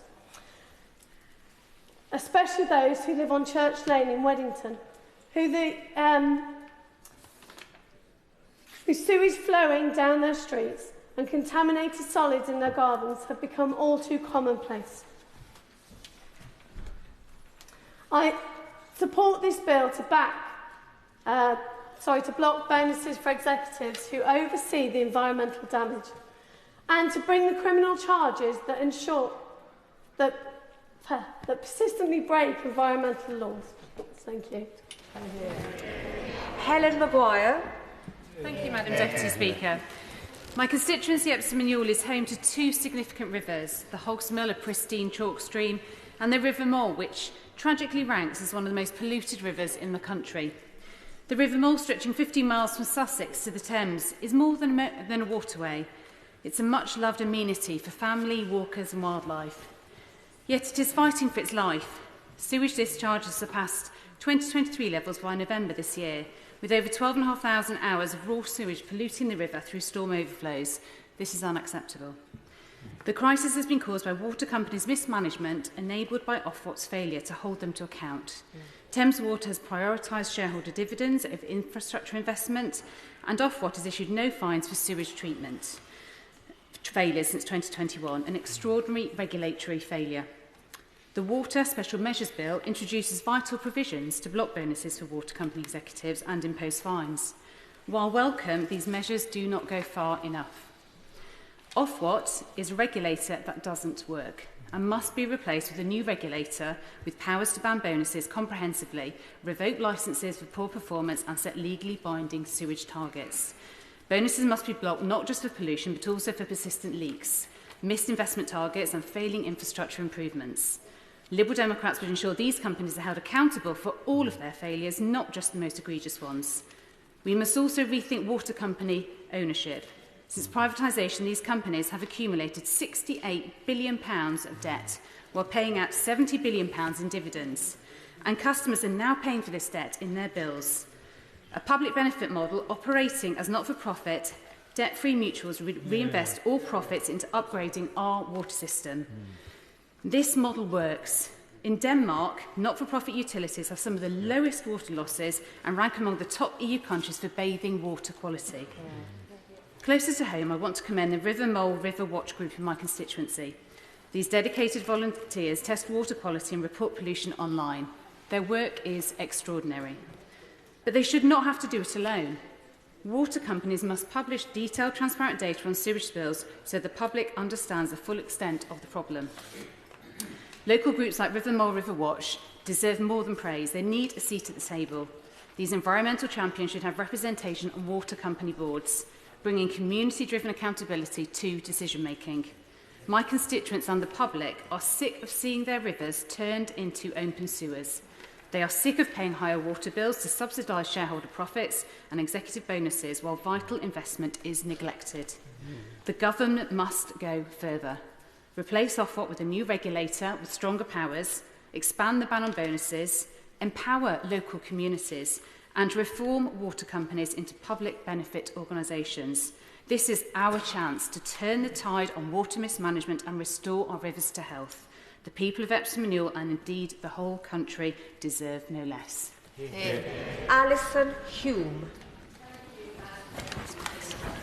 Last year, more than 100 people met at South Bay in Scarborough to protest over the consistently poor water quality. Ironically, as they prepared to enter the water, they were approached by lifeguards who advised them that it was not safe to do so because of the high levels of sewage. The event was organised by the charity Surfers Against Sewage. One of their members, Steve, is a constituent of mine, and he has had to close his surfing business because the water quality is so poor he can't guarantee the health and well-being of his surf students. I also have a fantastic charity in my constituency of Scarborough and Whitby called the Wave Project. The charity is committed to improving children's mental health and well-being through their award-winning surf therapy programme, enabling children and young people to build confidence and overcome anxiety barriers through surfing. But they regularly have to cancel sessions at short notice because of the poor water quality, causing immense upset for youngsters and their families. Madam Deputy Speaker, away from our beautiful beaches, the River Esk starts its 28-mile journey in Westerdale in the North York Moors and flows eastward to Whitby. It's the only major river in Yorkshire to flow directly into the North Sea and is both commercially and ecologically important. It supports the Atlantic salmon and sea trout and the endangered freshwater pearl mussel. But pollution is destroying the health of the River Esk. There are 18 storm overflows that discharge into the river, 17 of which are in my constituency. In 2023, there were 637 sewage spills. The worst offender was at Russet Pumping Station, which had 126 spills. These discharges are releasing pollutants which are reducing water quality and causing harm to aquatic life. This is particularly concerning during the salmon spawning season, as it can affect fish eggs and juvenile fish. Yorkshire Water has stood back and let this happen. It's hardly surprising that after Yorkshire Water was fined £47 million for historical sewage spills, poor customer service, that campaign groups continue to call on its chief executive to repay the £371,000 bonus she received last year. Madam Deputy Speaker, where is the accountability? Official figures show that 87% of rivers in Yorkshire and the Humber fail to achieve a good ecological standard. It cannot be right that people's health and livelihoods, as well as our precious environment, have been so severely impacted by privatised companies who put profit before people and the planet.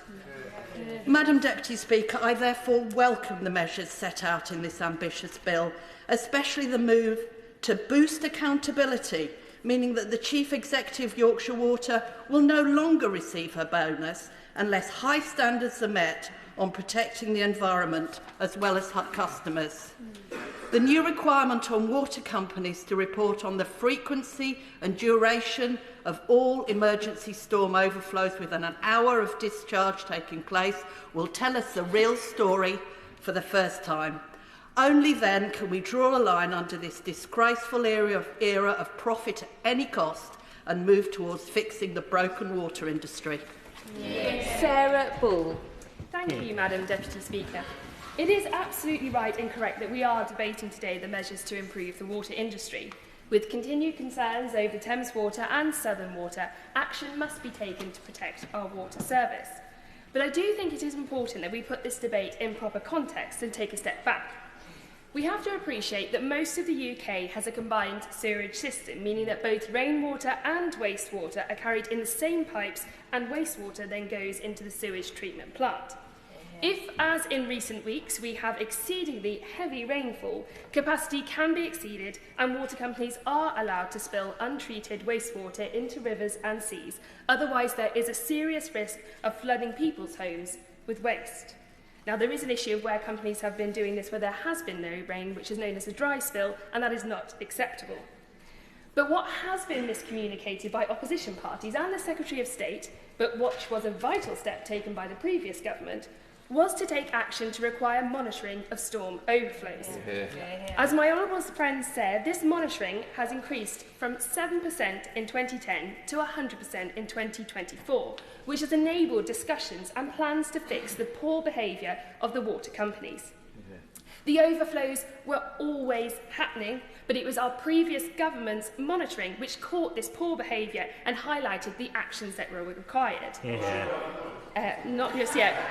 Gosh, so keen. Not monitoring does not mean that it was clean, as the Secretary of State seems to suggest. So one must be faithful with the facts. Now, we will be supporting this bill at the second reading because it does include many points that the previous government established. Just as an example, companies who pollute the environment can be hit with unlimited fines, and water bosses would be banned from receiving bonuses if a company has committed serious criminal breaches. However, there are measures that do need to be amended, which does include ensuring the continuation of the previous government's Water Restoration Fund, and I do ask why this has not been continued. We must ensure that we focus on water infrastructure, Madam Deputy Speaker. It is largely out of date, and poor maintenance causes leakages, and poor capacity leads to sewage overflows. Tackling these problems will require investment and innovation. We also need to see Ofwat using its powers more effectively. It needs to be monitoring performance better and be better at enforcing in a timely fashion. And whilst I note the focus on penalties on the water companies, we must ensure that the incentives for investments and change are in place for the years to come. Thank you. Hack. Speaker, I welcome this bill as a first step towards broader change across the water sector, ensuring that people have a water sector that works for them. The number of complaints about water and the management of our waterways in North West Leicestershire has been a key concern for local people for some time, but residents feel we've had inaction by water companies whilst bills have predictably continued to rise. As a former member of the Environment and Climate Change Scrutiny Committee at Leicestershire County Council, I pushed for the water companies in Leicestershire to attend our committee, which they did, eventually, in 2022. The water companies at the time provided a great presentation with some glossy pictures, but the suggestions that were nice on paper simply haven't materialised. My impressions of the companies was a severe lack of transparency and accountability about the damage they were doing to our water system. This had followed the lack of action and the willingness for the previous Conservative government to act and push the water companies to clear up their mess. Long-term priorities for the water companies have been shareholder and executive pay. They have been taking bonuses while polluting our waterways. They have been increasing debt without increasing investment. However, there are some signs of recovery. The bill has not yet become law, and locally there's been a shift and a willingness in North West Leicestershire by Severn Trent to clear up their mess. Their hard-working employees have been appeared to start wanting to engage with us.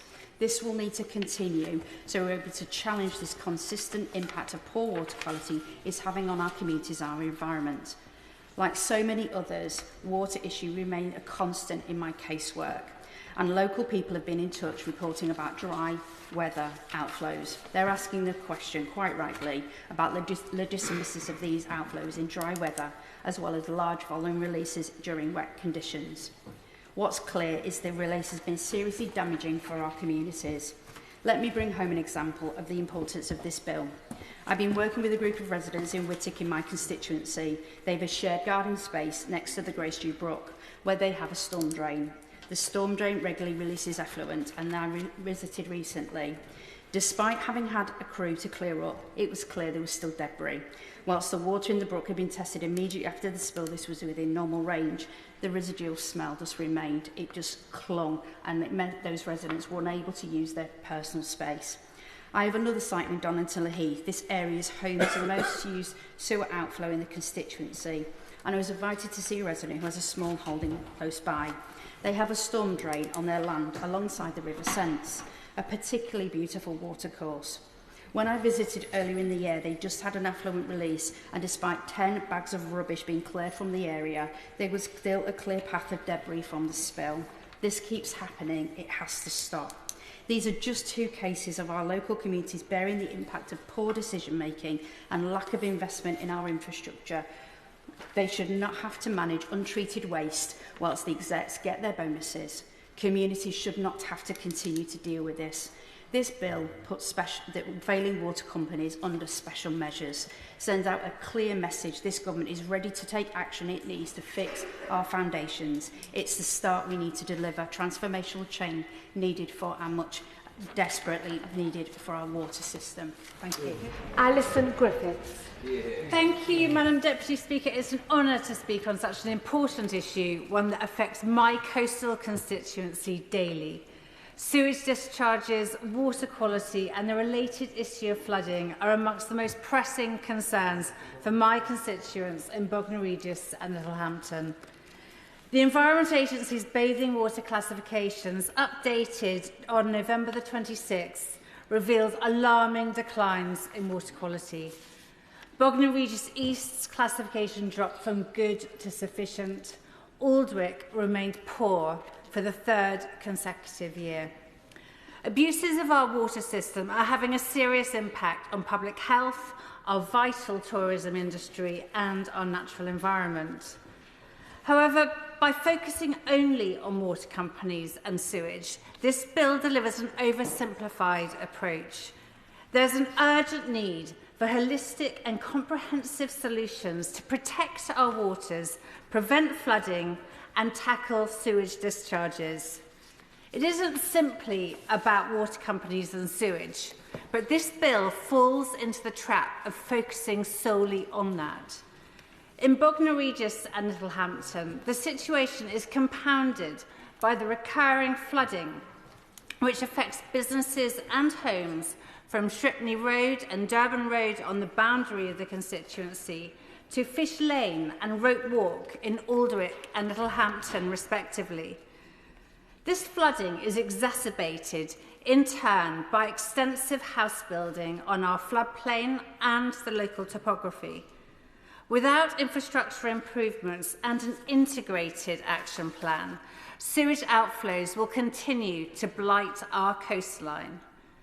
Combined, these issues are causing decline in our tourism industry, devastation to homes and businesses, increases in insurance premiums, and significant financial losses for affected local businesses and employers. This is not a mild inconvenience for a few sea swimmers, although I do count myself amongst their number. It affects our entire area. So the Water Special Measures Bill is a timely opportunity to accelerate essential environmental improvements. I'm concerned, though, that it's an opportunity the government isn't sufficiently grasping. The absence of robust enforcement measures for proposed reporting is particularly concerning. Clause 2 requires water companies to prepare and publish annual pollution incident reduction plans. This is a step towards greater accountability, which I welcome. However, the clause lacks enforceability and thus any purpose, as it mandates only the preparation and publication of these plans, not their implementation. So will the government amend this bill to ensure delivery of measures set out in these reports and provide necessary enforcement powers? My constituents and the public are weary of empty promises on water quality. It's essential that this bill mandates water companies to deliver measurable improvements, not meaningless promises. I will give way. Thank you very much. I know we share concerns about. I know we share concerns about the safety and health of our seawater. I just wanted to clarify with the Honourable Lady that, in fact, we have accepted the amendment in the Lords in relation to the enforcement plans and are making sure that they will be actually on the record of the bill, on the face of the bill. I thank the Honourable Lady for clarifying that point.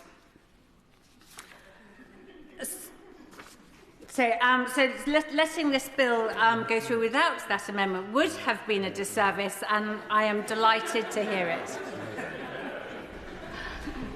Alison Gardner. Thank you, Madam Deputy Speaker. In my constituency of Stoke-on-Trent South, we do not have a single unpolluted watercourse. Severn Trent Water, the company that covers my constituency, was responsible for over 60,000 sewage overflows nationally last year under the Conservative government's watch. In Stoke-on-Trent South, we have had 24 sites polluted by 337 sewage dumps, lasting a total of 1,570 hours. I have spoken many times on the impact of flooding and sewage and pollution in my constituency. In particular, I have highlighted the ongoing battle of the village of Upper Tean to combat frequent flooding and pollution of the River Tean. Upper Tean frequently has its village recreation space with children's playground flooded with sewage-contaminated water. They are good people and are willing to work with all agencies via the newly created Teen Flood Action Group to positively rectify these problems. Indeed, the most recent meeting, we've had a positive outcome in that a particular outflow will have CCTV footage installed to address the issue of false sensor recordings and to address poor communication within Severn Trent regarding reporting of incidents. In local meetings with people actually affected and with local water representatives who come in good faith, we can make change. Following on from our experience in Upper Tean, I cannot stress enough the importance of listening to consumers and empowering the citizen voice. Hence, I am particularly pleased to note that in Section 35B of the bill, we require that consumers should be involved in the water company's decision-making process. And I welcome the Secretary of State's announcements regarding the requirement for customer panels. I want to ensure that guidelines are laid out to ensure such panels are not tick-box consultation that can be manipulated with clever questions. They are truly participatory with diverse input, offering constructive criticism and solutions that make a difference in real life. We must always put the people and the people's voice at the heart of decision-making. In Teen, after much prolonged pressure, we have seen we can develop positive relationships locally with representatives of water companies and citizens. However, this cannot be similarly said for the Chief Exec, who seems rather resistant to meet or even reply personally to emails, but is quite happy to take her bonus. Hence, I welcome this bill and its focus on empowering regulators to hold the water companies and their chief executives to account, including blocking bonuses, bringing criminal charges and being able to implement automatic severe fines. People are fed up of being taken for mugs as cash cows to deliver paydays for shareholders. We bathe in sewage while shareholders and execs are showered with dividends and bonuses. This bill is just the start of this Labour government's journey to hold these companies to account, to bring an end to the profiteering and the decay of our water infrastructure and to turn the tide on pollution. This bill should be supported by all sides and I hope sails through today. Select Committee Member Ellie Chowns. Thank you, Madam Deputy Speaker, and I declare an interest as the founding co-chair of the all-party group on water pollution. And as the Minister well knows, I have a deep and abiding interest in the theme of water pollution. I do gently remind the Minister that, of course, in my constituency of North Herefordshire, it is agricultural runoff that is the primary source of water pollution, and I welcome the constructive conversations we had on that topic last week. Today, I will talk about the broader topic of the bill that is before us today.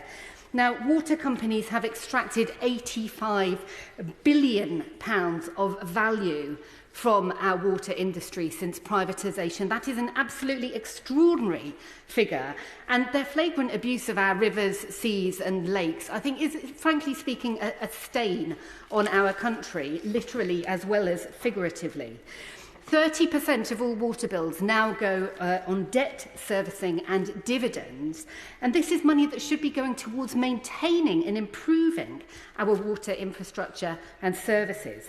Thames, Southern and South Eastern Water have all had their credit ratings downgraded, meaning that about a third of bill payers in England and Wales are now paying their bills to junk-rated companies. This, again, it's extraordinary. As companies' finances get worse, new debt gets more expensive to service, and where does the money come from? The money comes from bill payers. It's clear for all to see that the interests of water company shareholders and the interests of the public are at odds. It's not possible to use our water as a vehicle for maximum short-term profit and at the same time to deliver safe, reliable, affordable drinking water and a clean environment. One comes at the expense of the other. I'm really sorry, I won't give way because I know there are so many members who want to come in today. So the only way to run a water system, in my view and that of my Green colleagues, in the interests of people and nature, is to take away the profit motive entirely. It should never have been allowed near our water industry in the first place. Any steps to end this culture of impunity in the water industry are very welcome. But unfortunately, the measures in this bill are, in my view, largely, to look nice in headlines, maybe a bit of an attempt to look busy. I say this gently, but I do think we need to go further. And in fact, the majority of the British public agree with me. 82% of the British public believe that we should have water in public ownership. I challenge the government to take up that mantle, that mandate from the British public to do the right thing and take the profit motive out of water entirely. Now, I always believe in talking about where there are areas of common ground, and I recognise that there are multiple elements in this bill that are indeed positive steps, and I will, with my colleagues, be supporting it. I welcome the extension of monitoring requirements for sewage overflows. I welcome the requirement for more customer involvement in decision making. I'd like to see extension to worker representation as well. I welcome the encouragement for companies to consider the use of nature-based solutions much more, and would love to see this extended again even further. But to be honest, I think what we have seen with the financial mess that the companies are in is the complete failure of the model of privatisation. We need to do more than just tinkering at the edges.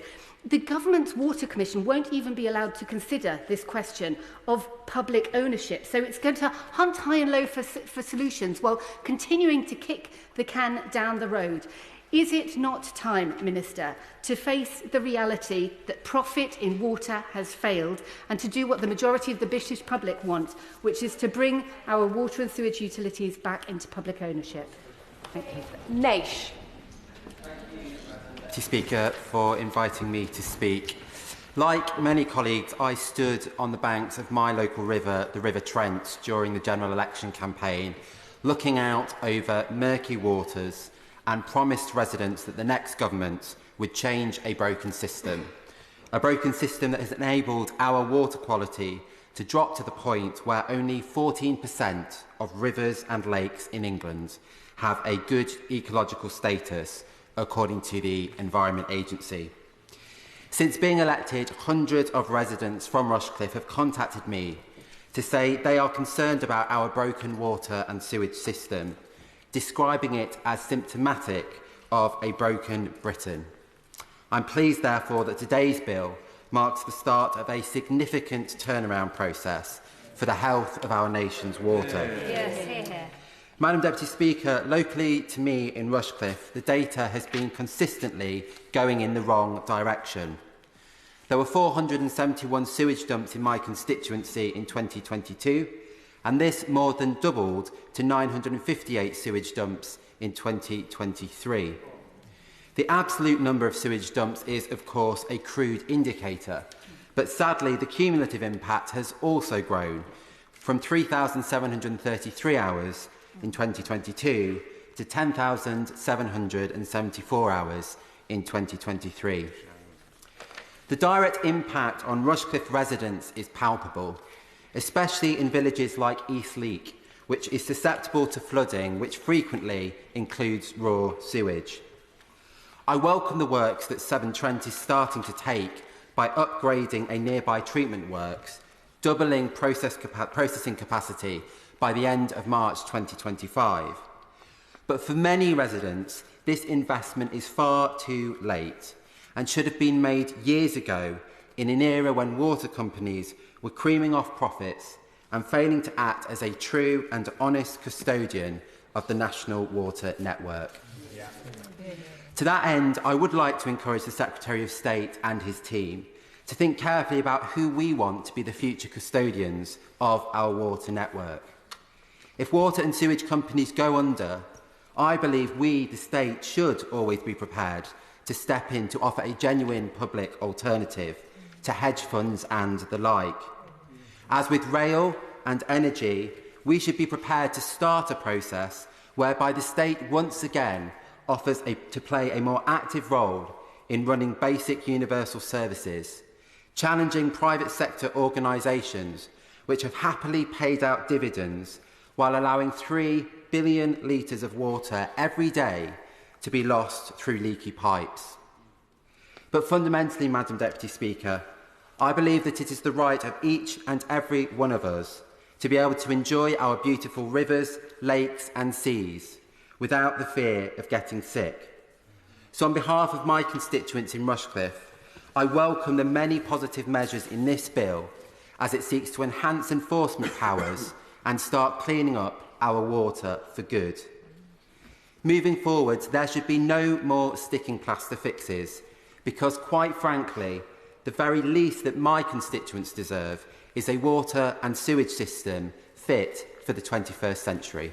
Yeah. Reid. Thank you, Madam Deputy Speaker. I would like to start by thanking the Government for introducing this bill and for the Water Minister for meeting with me last week. This is a vitally important issue, not least for my constituents in Exmouth and Exeter East. Across my constituency, from Cranbrook to Exmouth, we have felt the full force of South West Water's neglectful and harmful behaviours. This year, across the county of Devon, we have experienced the full gamut of damaging effects from water companies that's crying out to be reformed, be it legal or regulatory tightening. From cryptosporidium parasites outbreaks in the Brixham area to beaches being closed in Exmouth, our county has had enough. Our local well-being, health and economy has been significantly impacted upon, and our beautiful home is starting to gain a national reputation for all of the wrong reasons. We have a responsibility to ensure that this bill is as effective and as strong as it can possibly be, and that means listening carefully to voices from all sides of the House. Most members will be familiar with the long history of this issue, and I won't relitigate arguments that have been made already. But it is important to reiterate that this is not a problem that has emerged overnight. We have collectively dropped the ball on this issue. From the last Labour government under Blair and Brown to the Lib Dem Conservative coalition to the last governments, we are all in part complicit. While it is absolutely right that we strive to end... I think that's a very fair point, Madam Deputy Speaker. This has happened over many decades, Madam Deputy Speaker, and I think that's a point that I would very much like to reiterate to the benches opposite. We must confront the hard truth that we cannot transform these crumbling systems overnight without disastrous consequences. Sewage backing up into people's homes, onto our streets and into our communities. That is why we must commit ourselves to the long haul. This will require sustained investment, careful planning and clear accountability, not short-time fixes or political point scoring. Of course. You mentioned the cryptosporidium incident in Brixham in May of this year, which is in my own constituency, where 17,000 houses were affected by contaminated water, enforcing a boil water notice for 8 weeks, many of whom are still suffering from this. So I'd just like to say to the Minister that I hope that when the Drinking Water Inspectorate reports next year, that there will be proper that the company will be forced to make proper compensation because it would appear that they have that possibly negligence and not maintaining their facilities over the past decades was one of the causes of what caused the contamination. Madam Deputy Speaker, I thank the honourable member for raising those points. It's an issue that's affected our county, and I hope that the DEFRA Select Committee raises that issue as fast as possible to make sure that South West Water are held accountable and put in front of the Select Committee to answer questions about how that outbreak happened. I reiterate the point that our constituents deserve a solution that is ambitious but achievable. It was under the previous government that the scale of the issue was truly identified. Again, a point that's been raised repeated this evening. Yes. I thank the honourable member for giving way. He is quite correct that many members opposite have raised the issue of monitoring. They have repeatedly mentioned storm overflows. Could he put on record for this House how many emergency overflows are being monitored currently? Thank you, Madam Deputy Speaker. This is a major issue. We're talking about an entire sewage network, Madam Deputy Speaker, for an entire country. Under the last government, they pushed for storm overflows to be looked at, and I'm glad that in the bill being brought forward by the government opposites, that they'll be looking at emergency overflows. The Landmark Environment Act 2021 was passed, an act that we all know about, giving regulations stronger powers to tackle pollution and ensure greater transparency, holding water companies and polluters accountable. The last government also set legally binding targets to improve water quality, reduce pollution and enhance biodiversity, while the plan for water took a systemic, local, catchment-based approach requiring significant investment in storm overflow improvements. This was decisive action to hold water companies to account, linking performance to shareholder payments, banning bonuses for water bosses responsible for serious breaches, and empowering regulators to impose unlimited financial penalties. Gladly. I thank him for giving way. In Eastbourne, we're blessed with 94 beaches, but our water quality has dropped from excellent in 2015 to a low of satisfactory under the last government. At the same time, Southern Water have made significant amounts of money, £2.9 billion in dividends, £183,000 in bonuses last year, or this year, and £765,000 as a salary. Does he agree that the last government allowed that to happen, and will he apologise for the way in which he's allowed our water industry to become... Thank you, Madam Deputy Speaker. The honourable gentleman just raised the date of 2015. Going back to the point that I've just made, that these problems didn't happen overnight, he'll know that his government, the Liberal Democrats, were in coalition with the Conservatives up until 2015.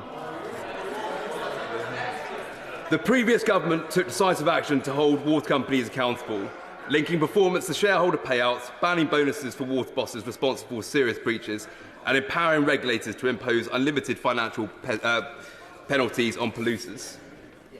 These actions laid a solid foundation, and it is important to note that many elements of the current bill mirror that work already undertaken by the last government.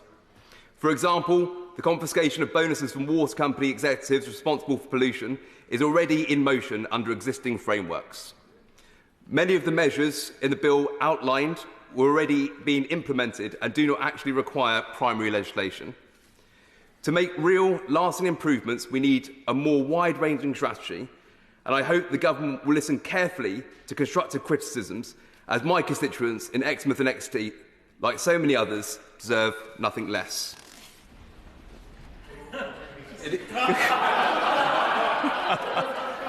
10 seconds. OK, I will wrap up there. Madam Deputy Speaker, as I emphasise, we are committed to collaboration on this issue, and we ensure we'll make vital progress on limiting water pollution. Well, Tristan Osborne. Thank you very much, Madam Deputy Speaker. I rise today in support of a crucial and overdue piece of legislation, a bill to regulate, govern and establish special administration measures for water companies in the United Kingdom. This is not just a matter of environmental stewardship, it is a matter of public trust, local accountability and the health of all of our communities. Absolutely. And this matters to all of our constituents, including mine, who have expressed deep frustration with the way in which water companies are being managed. In 2023 alone, in the Medway catchment area, we witnessed 1,011 sewage dumps, and this is in a tidal area known for SSIs and RSPB nature reserves. Yet time and time again, we see news of raw sewage being discharged into our waterways, resulting in devastating pollution levels. Watershed investigations have uncovered a cocktail of nearly 500 chemicals in our rivers and found that in the River Medway is the joint worst, most polluted river in the UK and is a chalk aquifer, no less. And according to the Angling Trust, chemicals detected include ketamine and fluoranthy, a very toxic compound used in pet flea repellent, which undiluted has been described as Novichok for honeybees, with one drop able to kill thousands and thousands of insects. I think of those who walk along the riverbanks, who work in our rivers, who enjoy our parks, or who fish in our waters, unaware of the devastating pollution levels that were allowed under the previous government. How can we explain to the people of Medway or anywhere in the UK that such practices were allowed to continue? Over the last 14 years, we have seen weakened regulation, a failure to invest in infrastructure and the turning of a blind eye as water bosses pocketed millions of pounds in bonuses.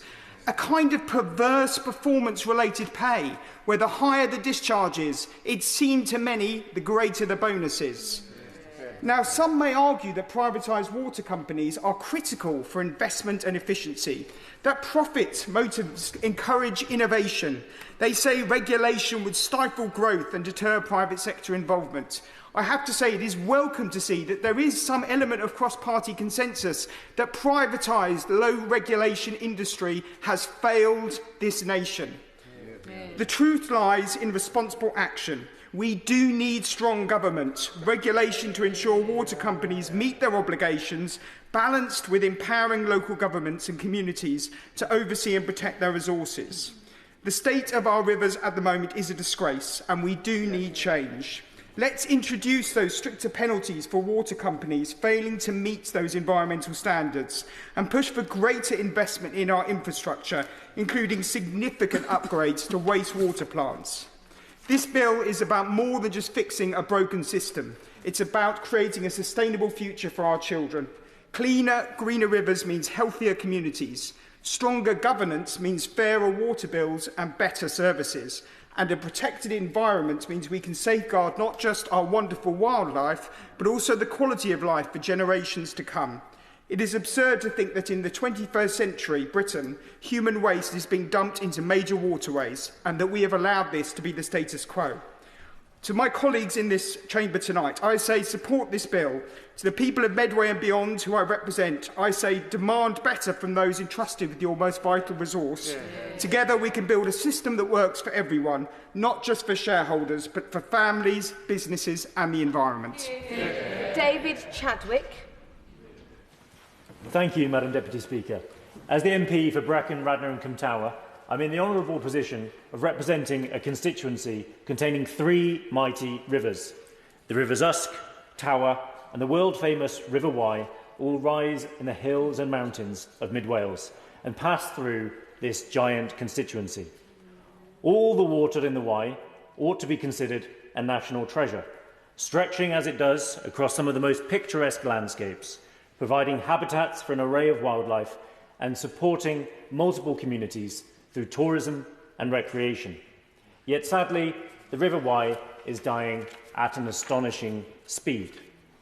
And that's why strengthening the regulation of our water companies is understandably a major priority for my constituents. I know that my constituents are disgusted by the reality of sewage dumping, as many of them have told me so. Wild swimmers, anglers and kayakers are just 3 groups affected by sewage dumping and the knock-on impact that has on our local economy. And yet in Wales, the environmental regulator, Natural Resources Wales, is chronically underfunded and has faced decades of budget and staffing cuts by the Welsh Labour government. These cuts have left it unable to fulfil its role, meaning that the current legislation is not being properly enforced. NRW requested a minimum of 50 extra staff members just to do their job properly, and 250 additional staff members to do it well. Well, Madam Deputy Speaker, the expansion of regulatory powers must be matched with the necessary resources to strengthen the regulator's hand and enable enforcement. And despite the River Wye being probably the most famous case of river pollution in the UK, it might surprise some to learn that the other 2 rivers in my constituency, the Usk and the Tower, are in even worse health, with all 3 sadly placing within the top 30 most sewage-filled rivers in the UK. So while I welcome the legislation strengthening the monitoring of emergency overflows, it's important to recognise that currently citizen scientists like Friends of the Upper Wye and Save the River Usk have been doing most of the legwork when it comes to telling us what exactly is in our rivers and where particular areas of concern are. And that's why we, the Liberal Democrats, are calling for community groups to have the right to representation on water company boards so that we bring that local expertise on board. Lee Pitcher. Please can I refer to my register of interest before I begin and declare that I am the co-chair of the Water APPG and the Droughts and Flood APPG too. Now, if our forests are the lungs of the environment, then our rivers, streams and other watercourses are its veins and arteries. They carry vital nutrients and elements around their catchments, ensuring that our flora and fauna flourish and thrive. Globally, we know that all species are currently dying out at rates that are now 100 times the normal evolutionary rates of extinction. And locally, the picture is just as bleak. According to the most recent Rivers Trust publication, the State of Rivers report, no single stretch of river in England or Northern Ireland is in good overall health, and toxic chemicals persist in every single stretch of English river. Pollution to rivers comes from a variety of sources that includes trade, agriculture, highways, riparian assets and sewage assets, amongst others. And whether we are tackling floods, drought or pollution, there is a need to bring all agencies with responsibility for managing our water together to plan and deliver for a sustainable water future. There has never been so much public focus on the water industry. In recent years, we've seen the renewed emergence of open water swimming, a time during COVID where people explored their local environment much more, where the growth of citizen science has increased the available data on offer, where campaign groups have made a huge breakthrough in highlighting the challenges that we face, and where increased data transparency has shown there to be real problems. The public have lost faith. They've lost faith in the industry and in the government's ability to regulate it, with widespread concerns about underinvestment in infrastructure and unacceptable levels of pollution. Now, the measures in the Water Special Measures Bill are the start of fulfilling the government's ambition for the water sector as a whole, and I'm proud that within days of taking up government, the Labour Party started to work on this bill. I'm equally pleased that an independent commission, led by Sir John Cunliffe, has been announced to commence the full end-to-end review of the water sector regulatory system.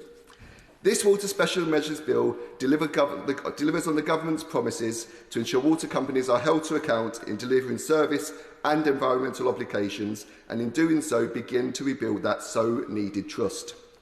And whilst there's been much discussion today on combined sewer overflows and other sewage discharges, I'm keen to highlight the types of intervention that will be needed to clean up our rivers and seas in the future, and the focus on nature-based solutions in the bill as part of the drainage water management plans.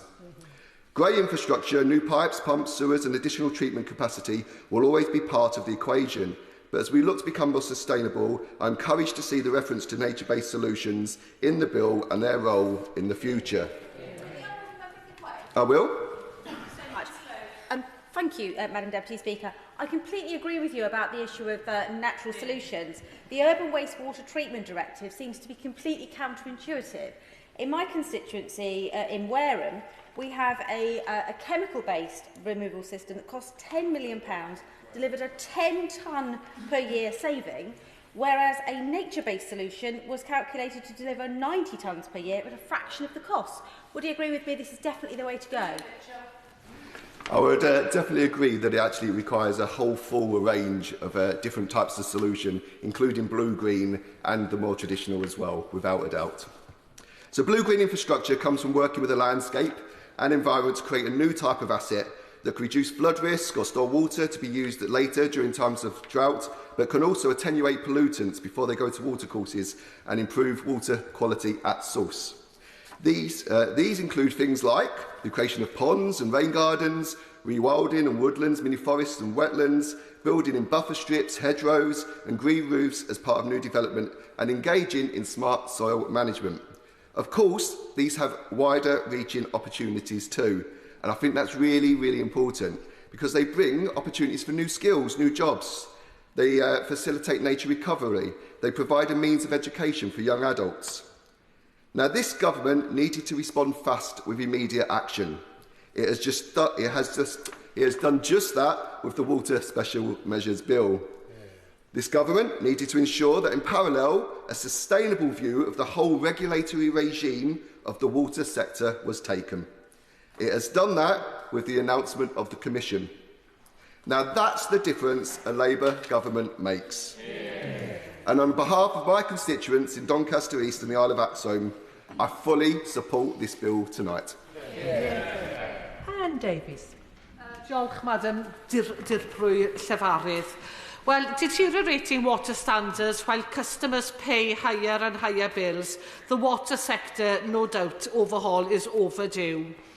Tougher restrictions for water companies that have paid eye-watering bonuses as untreatment sewerage flows into our rivers are welcomed. In fact, and we've had various numbers from various constituencies, but listen to this, boys.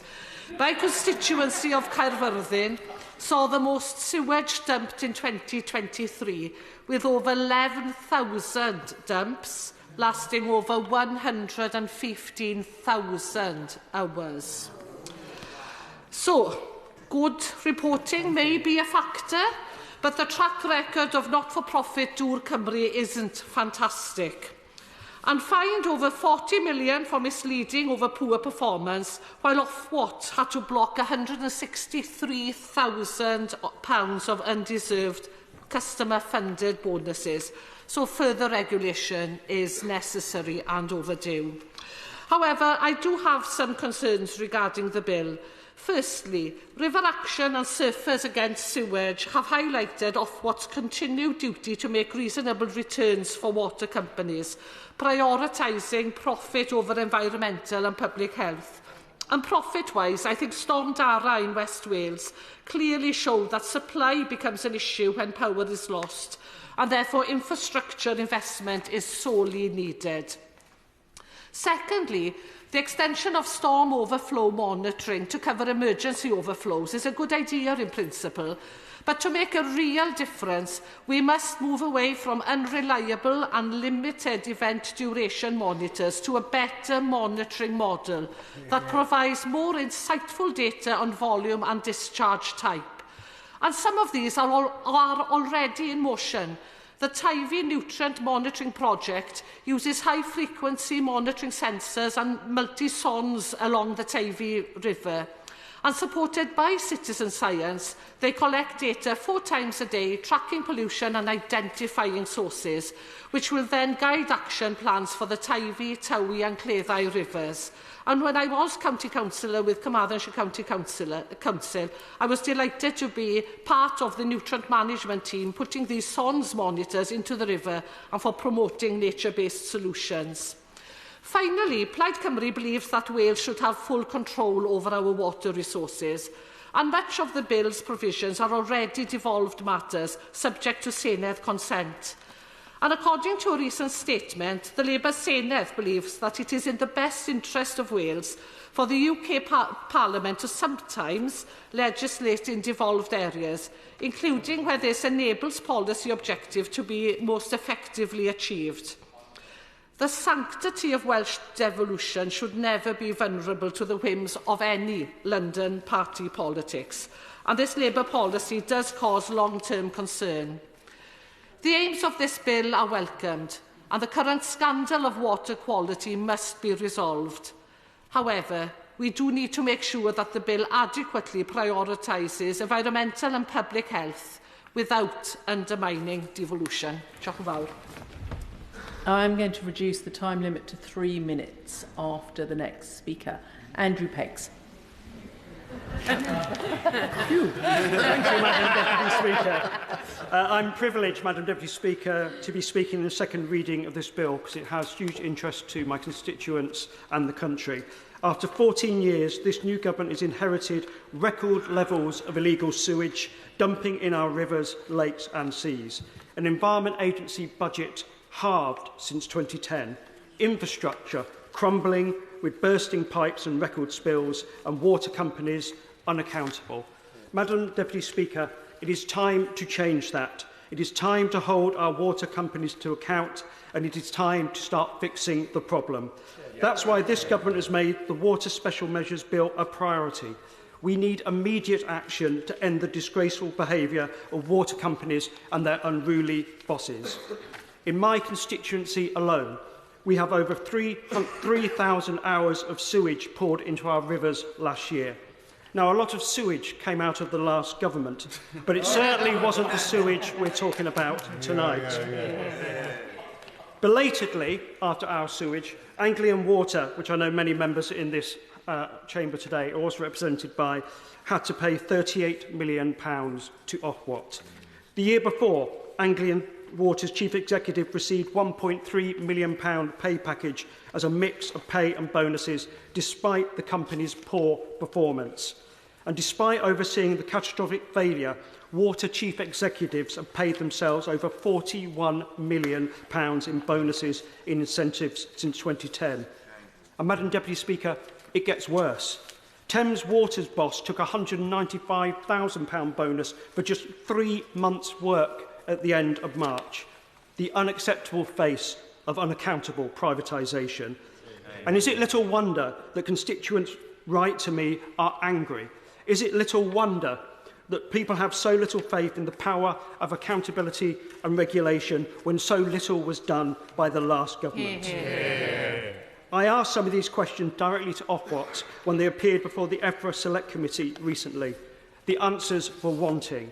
That's why this bill is so needed, and why ministers have brought it forward so quickly.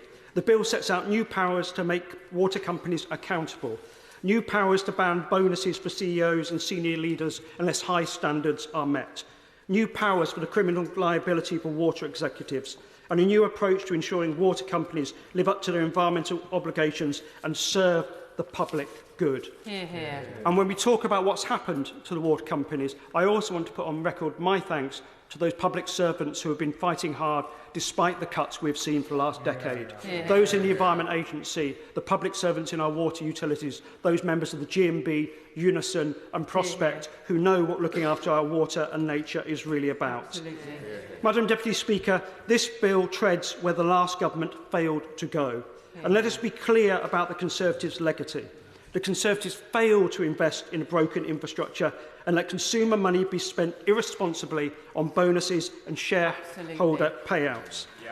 This bill rightly calls time on that unruly behaviour. It begins to restore trust in the management of our waterways, and it begins to restore trust in public service and accountable regulation. I commend the bill. Jack Rankin. The role of opposition is to scrutinise the government, but as a Member of Parliament I will always be willing to support changes in the law that my constituents have been calling for. And this legislation represents an opportunity to start rebuilding our water infrastructure and improve water security for future generations, and we need to get it right. And I want to help make sure it's not simply cosmetic or taking forward measures that don't require primary legislation or things that are already being progressed by the previous government, and I do wish to offer some constructive thoughts. Like many members, I have local issues. In the past week alone, I have been out with Eton Wick Waterways Group to inspect the effluent overflow of Slough Treatment Works in the Boveney Ditch, which I'm working with my honourable friend for Beaconsfield on, and with residents in the Boltons in Windsor to see the Bourne Ditch filled with sewage in a residential area. It is the South East which has suffered disproportionately. In fact, 90% of serious pollution incidents were caused by 4 companies, with Thames Water, the main provider in my constituency, responsible for more than 17 last year, and that is inexcusable. I welcome that Thames Water have finally announced upgrades to Slough Treatment Works following sewage overflows in Berkshire. This will include new tanks, new technology and a new pipeline. Thames Water now need to be made to guarantee the planned improvement project at Slough, which will reduce future sewage spills and provide cleaner effluent entering the waterways around Eton Wick. I hope for the Minister's support in holding them to account on that. However, as others have raised in this House, a change like this is a drop in the ocean when the entire infrastructure system is outdated and creaking. It needs long-term and sustained investment of tens of billions of pounds over decades, and we must face the reality that this will only come with increases to consumer bills. But if we expect the public to tolerate price increases, we need a regulator that works. In my view, Ofwat's determination to keep bills low for consumers has exposed short-term thinking that only has led to higher bills in the future. With additional funding, water companies, particularly Thames Water, must show customers that this money is going directly to infrastructure upgrades. I'm aware of my lack of time, Madam Deputy Speaker, so I want to join with Surfers Against Sewage and River Action, who I've been working with members across this House, to try to also encourage the Government to make it one of Ofwat's legal duties to be clean water and give it the teeth that are needed. So whilst I welcome that this issue is being considered in the Chamber, I hope that everybody in this House will join me in scrutinising Ofwat's implementation of the powers granted to it in this bill. Hope the Government will make clean water one of Ofwat's legal duties and look for Minister's support in holding Thames Water to account at Slough Treatment Works. Thank you very much. Tom Hayes. Thank you, Madam Deputy Speaker.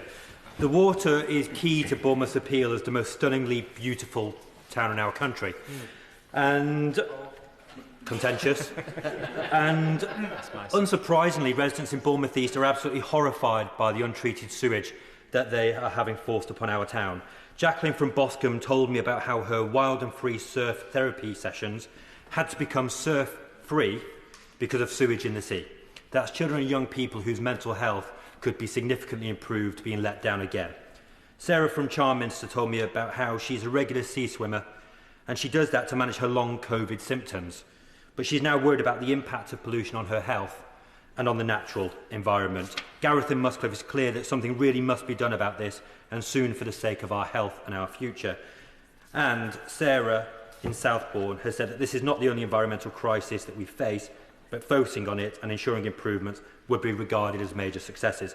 The Conservatives may have let the water companies off the hook, but the public did not let the Conservatives off the hook. Yeah. And at the last election we saw change, and you are seeing that change today with the bringing forward of this bill that my residents in Bournemouth East will warmly welcome. Yeah. Last week I met with the people who are running Holdenhurst Water Recycling Centre to see the significant upgrades that they're investing in, nearly £30 million that I support. I have recently met with the CEO of Wessex Water in order to discuss the pollution that we're experiencing locally, and I am pleased to see significant investments that are going to significantly improve Bournemouth's ability to manage automatic operation of storm overflows. But we can do more. We can change how we see storm overflows so we no longer see them as sewage problems, but instead see them as a rain management problem. If we reimagine rainwater as a resource captured where it lands, reused wherever possible, removed from foul water sewage heading to the water recycling centre, we can in fact do a better job. I welcome this bill because it allows the Environment Agency and Ofwat, who are central to protecting our waterways, to get the powers and the support that they need. The EA will now have new powers to bring forward criminal charges against law-breaking water executives, and water companies will also now bear the cost of enforcement action taken in response to their failings. The introduction of fixed and automatic penalties will make it easier and quicker for the EA to find water companies which commit offences. And furthermore, for the first time, all emergency overflows will be required to publish real-time data for the public and regulators to actually see what is going on. I want to close by paying tribute to the work of Surfers Against Sewage and Christchurch Harbour and Marine Society and Vanessa Rickards, who have done so much locally to hold the hope while we waited for a new government to bring forward this bill. I am proud that this Labour government is committed to cleaning up the mess that the Conservatives opposite have let our waterways become. This bill is the first step towards doing that. Clive Jones. Thank you, Madam Deputy Speaker. Rivers are the natural veins of Britain, with the lifeblood of our ecosystems flowing through them. No matter their width, depth or length, we derive so much from our rivers. Yet according to research from the Rivers Trust, not a single stretch of river in my constituency of Wokingham is in good overall health. A tragedy as much as it is a scandal. Plain and simple, the Conservative Party have left a legacy of unacceptable sewage outflows into our waterways with a total failure to limit those who were responsible for it. My constituency of Wokingham has the privilege of being the home of the Leander Rowing Club, who enter many teams into the Henley Royal Regatta. In June of this year, organisers of this very prestigious international event had to issue guidance to participants on how to minimise the risk of illness due to proximity of polluted water. This should not be happening in 2024. When I visited the Thames Water sewage treatment at Walgrave, I met enthusiastic and knowledgeable employees. But the scale of the neglect of our sewage treatment capacity was very clear to see. Thames Water bosses have failed to keep pace with the storm overflow problem, exacerbated by house building, a failing network of pipes and climate change. And now they want to increase bills by 59%. The regulator really must not let this happen. I was left with a distinct impression of Walgrave that sadly the company had little idea how to fix the problem and has no expectation of doing so within a reasonable time frame. Thames Water are currently limping on from cash crisis to cash crisis, accruing billions more in debt. It seems to be getting worse before it can get better. I'm aware that I'm getting near to my 3 minutes, so can the Minister guarantee my constituents will not be burdened by the potential failure of Thames Water? And can the Minister explain how he intends to ensure that investment in Wokingham's sewage system is guaranteed? Thank you. Jane Kirkham. Thank you, Madam Deputy Speaker. South West Water had discharged sewage for nearly 540,000 hours in 2023, which is apparently an 83% rise compared to 2022. It's getting so much worse. I therefore welcome the measures contained in this bill. They are desperately needed and can't come soon enough for places like Cornwall that have suffered from sewage spills for far too long. We know how important our seas and rivers are for our health and well-being, for our ecosystems and our economy. In rural and coastal areas, they touch on almost every aspect of our lives. In my constituency of Truro and Falworth and across Cornwall, we have an amazing community of sea swimmers and surfers who brave the water all year round, but who frequently are unable to go out due to sewage alerts, or they get infected and get illnesses if they do. And they have been campaigning tirelessly on water quality for years now. Constituents write to me daily about sewage spills on our beaches. In the 2024 annual bathing water classifications released a few weeks ago, Porthluni in my constituency had its water quality designated as poor, and during Storm Bert, sewage overflows were recorded in Carnan, Penryn, Pilcrete, Riverfowl and many other rivers in my constituency. And it doesn't just affect our residents, but of course our visitors too. Tourism is important to Cornwall. People come from all over the world to visit our coastline, but they are deterred when they see raw sewage on the beaches. and sewage dumping in the River Fal is part of what's destroying traditional industries like the shellfish industry as well. In May 23, 11 shellfish sites in Cornwall were forced to close due to dangerously high levels of E. coli. And we've seen problems with our infrastructure this summer. A burst water main led to a loss of water pressure across a swathe of Cornwall, and many people lost their water, including the hospital, and compensation was very limited and hard to obtain. This bill delivers on the government's manifesto commitments to hold the water companies to account for this. It gives the Environment Agency more resource to bring criminal charges and fines and makes them quicker and easier to enforce, as the standard of proof will change and be lower and automatic penalties will be extended. Ofwat will have greater powers to halt performance-related pay bonuses. It also introduces real-time monitoring of every sewage outlet and full transparency. Along with the announcements on investment in infrastructure made in July and the upcoming comprehensive water review, this bill forms part of a plan for a long-term, fundamental, comprehensive restructuring of our water industry. We will go much further, and I welcome it. Yeah. Charlie Maynard. Thank you, Madam Deputy Speaker. I believe this bill is disappointing. It almost totally ignores the financials of the companies, and that is the root of the problem. Unless we fix the financials of these companies, we will not fix the problem. I'm going to use Thames Water as an example. It's got £17 billion of debt. Currently, it's up for getting another £3 billion of debt by the end of January. If it does that, it will cost Thames Water an extra £334 million a year. And that will mean that every single one of those 15 million bill payers will be paying 46% of their entire bill will just be funding the interest payments. 46% of their entire bill. And that is before you pay down the £20 billion of debt that the company will have. How does that make sense? How do you get this working again? That is not the route to solution. So, the reason why it's not being in special administration is because officially it is unable or unlikely to be able to pay its debts. Now, you don't need a GCSE in business to know that if you've currently got 16 billion of debt and you've got 1.2 billion of cash flows, you are unlikely to be able to pay your debts. And I believe our government is running scared, and they are worried about being sued by big, bad American vulture investors.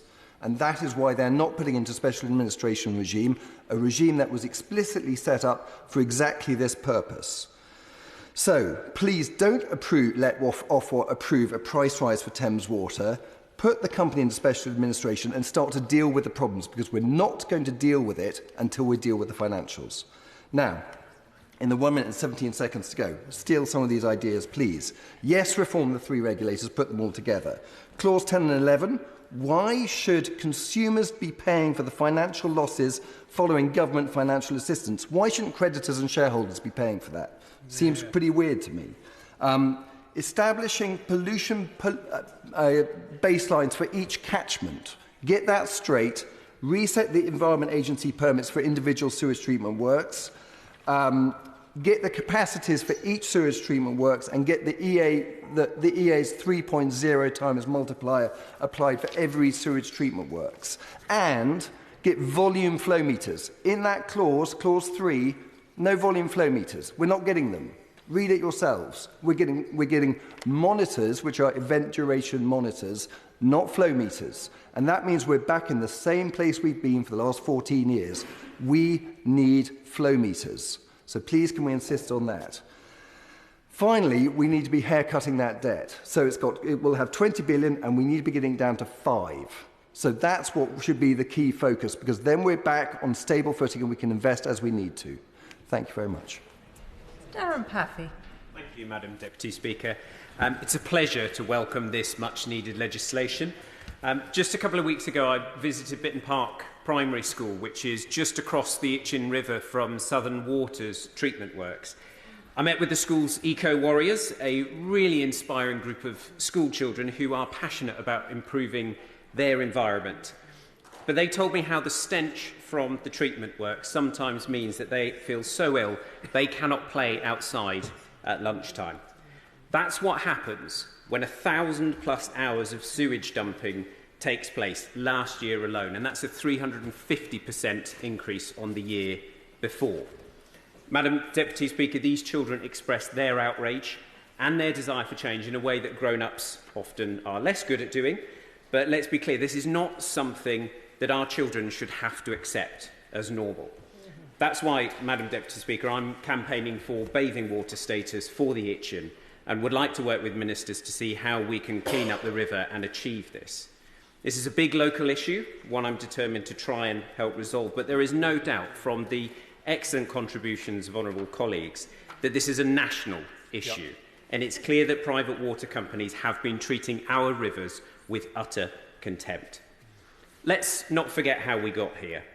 14 years of Conservative failure have left us with crumbling water infrastructure, record levels of pollution. That is the legacy. And instead of actually addressing the crisis, what Conservative ministers did was to bury the scale of the problem, hiding sewage data and shielding water companies from scrutiny. That's why I welcome the tough new penalties in this bill to ban unjustifiable and undeserved bonuses. We have seen and heard how water companies have piled up debt, demanded bailouts from the taxpayer, all while paying bumper bonuses over 40 million since 2020 to executives who failed to meet the most basic standards of competence. Meanwhile, it's my constituents and those of other colleagues here who have paid the price in higher water bills, and paid the price in the frustration of seeing a river that they treasure polluted by negligence. But this bill draws a line under those wasted years. And that's what we mean when we say we're a government of service, because we're not afraid to stand up to corporate interests. We're here in service of the British people. That means long-term investment into our water networks and ensuring that every penny spent benefits customers and the environment, not just shareholders. So I'm grateful to those groups who have campaigned to keep these issues on the agenda. Now it's over to this government of service to finish the job and hold those responsible to account. Manuela Pertigella. Thank you, Madam Deputy Speaker. I start by declaring an interest. My spouse is a water economist. So, as we heard from many honourable members this evening, urgent action is needed to clean up our rivers and waterways, including the Avon, Olne, Arrow and Stour in my constituency of Stratford-on-Avon. These rivers and brooks are central to our communities, our local environment and wildlife, and our sporting and recreational activities. Yet they are being poisoned.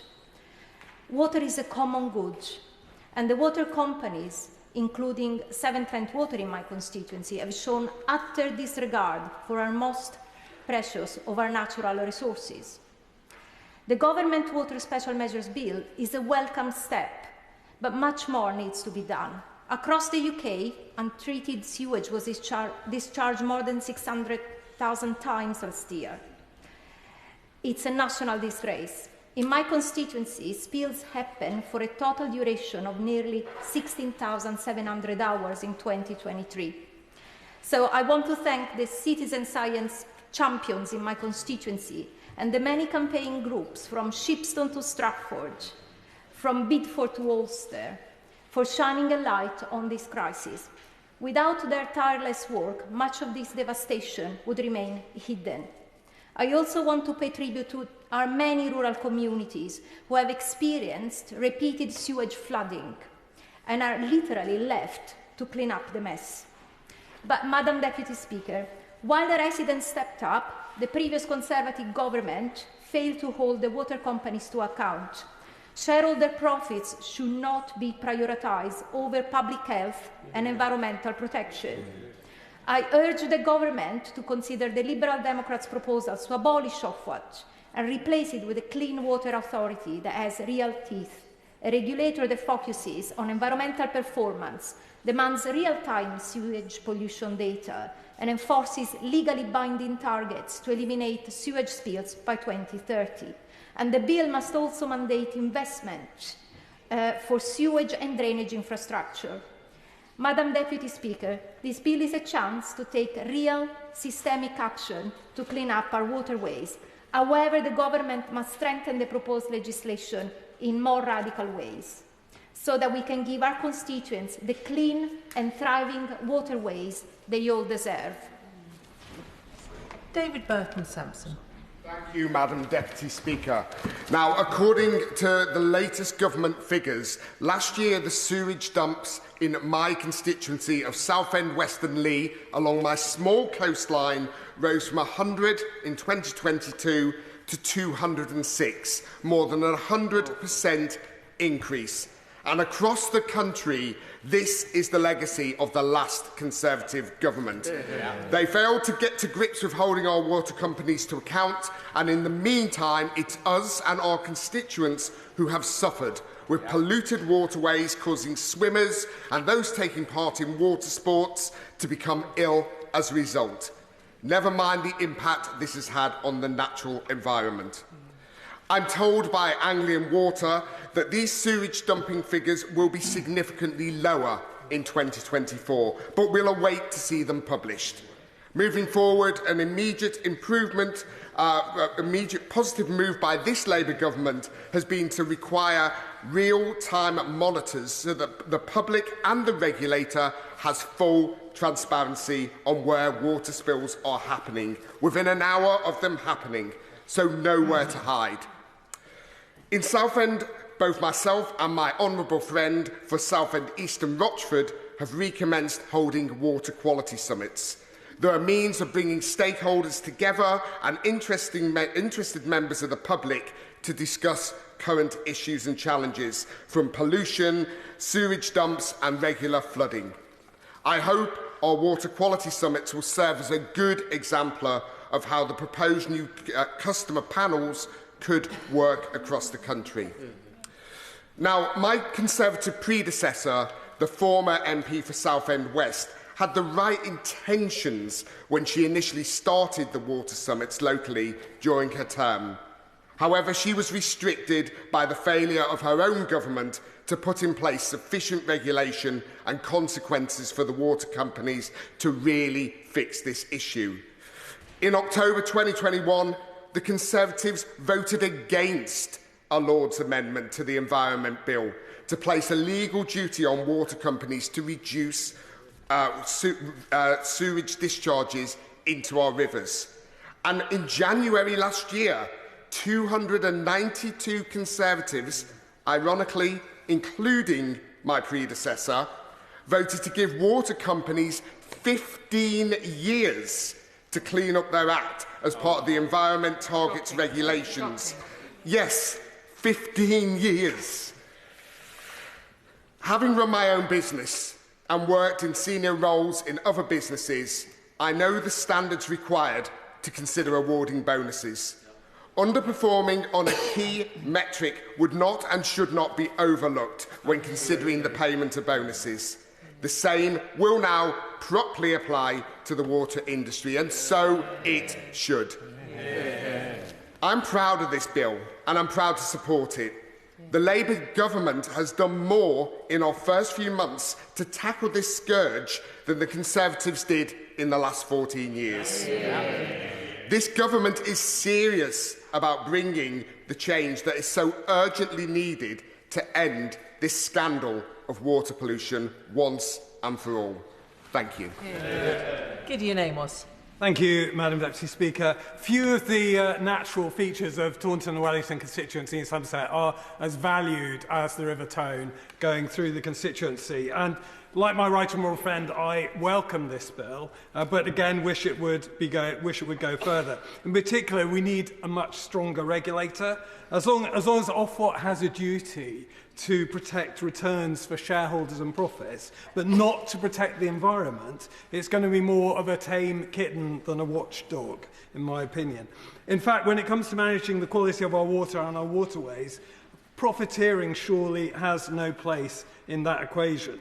What we want to see, which is why we want to see privatised water companies replaced with not-for-profit companies, as worked very effectively in Denmark, as my right honourable friend made clear. Water companies also need to be held to account for longer when it comes to investing in the infrastructure that's needed. I know from preparing and submitting the bathing water status application myself, with a lot of support from the hard-working volunteers, Friends of French Weir Park. How much goes into designating a bathing water, like the Tone in Taunton? And I therefore urge the Minister, in the context of the ongoing parallel bathing water consultation, to completely end automatic de-designation after 5 years. Wessex Water and the Environment Agency have made clear, Madam Deputy Speaker, we can get improvements in water quality in the Tone, and who wouldn't disagree with improving the Tone, Madam Deputy Speaker? We can get improvements in the Tone in 5 years, but they're unlikely to be enough to protect its designation unless more time is available. So we in Taunton would also strongly disagree with making new designations dependent on already having sufficiently clean bathing water quality. The whole reason communities are seeking to get their designations is to stimulate that improvement. As Surfers Against Sewage have pointed out, making quality a prerequisite rather than the goal to be established would have prevented almost all of the current inland bathing waters from being designated. Also, we would oppose allowing bathing seasons to be curtailed. And I hope the Minister will also say something about bringing in water restoration grants, which would have dual advantages of supporting the drive to eliminate phosphates from the Somerset levels of moors and improving river quality and bathing water quality. I know from having canvassed the views of my fellow swimmers in the river the other day how much people want to see the river improved. We need to therefore give rural communities the support they need in terms of that water restoration. We need to establish a trough regulator bound by legal duties to protect the environment, not just profits, and give bathing waters enough time to be brought to a standard so without the threat of de-designation and pushed into the too difficult pile. Our rivers and our environment, Madam Deputy Speaker. Order. Julie Minns. Thank you, Madam Deputy Speaker. On the eve of this year's general election, hundreds of Carlisle residents woke to find their brown water was coming out of their taps. Now, some might describe the stained water as a metaphor for 14 years of Conservative failure, but for most of my residents, it was just another reminder of the poor service that they have had to endure from the local water company. Indeed, in the last 2 weeks alone, there have been 56 sewer discharges within a 5-mile radius of Carlisle, lasting a total of 152 hours. Now, this doesn't just have the impact of harming local wildlife, as we have already heard this evening, but it also makes our rivers a no-go zone for locals. Now, as someone who enjoys cold water swimming, I find it a tragedy that our rivers which have defined our great border city for centuries, have been reduced to the personal polluting pools of United Utilities.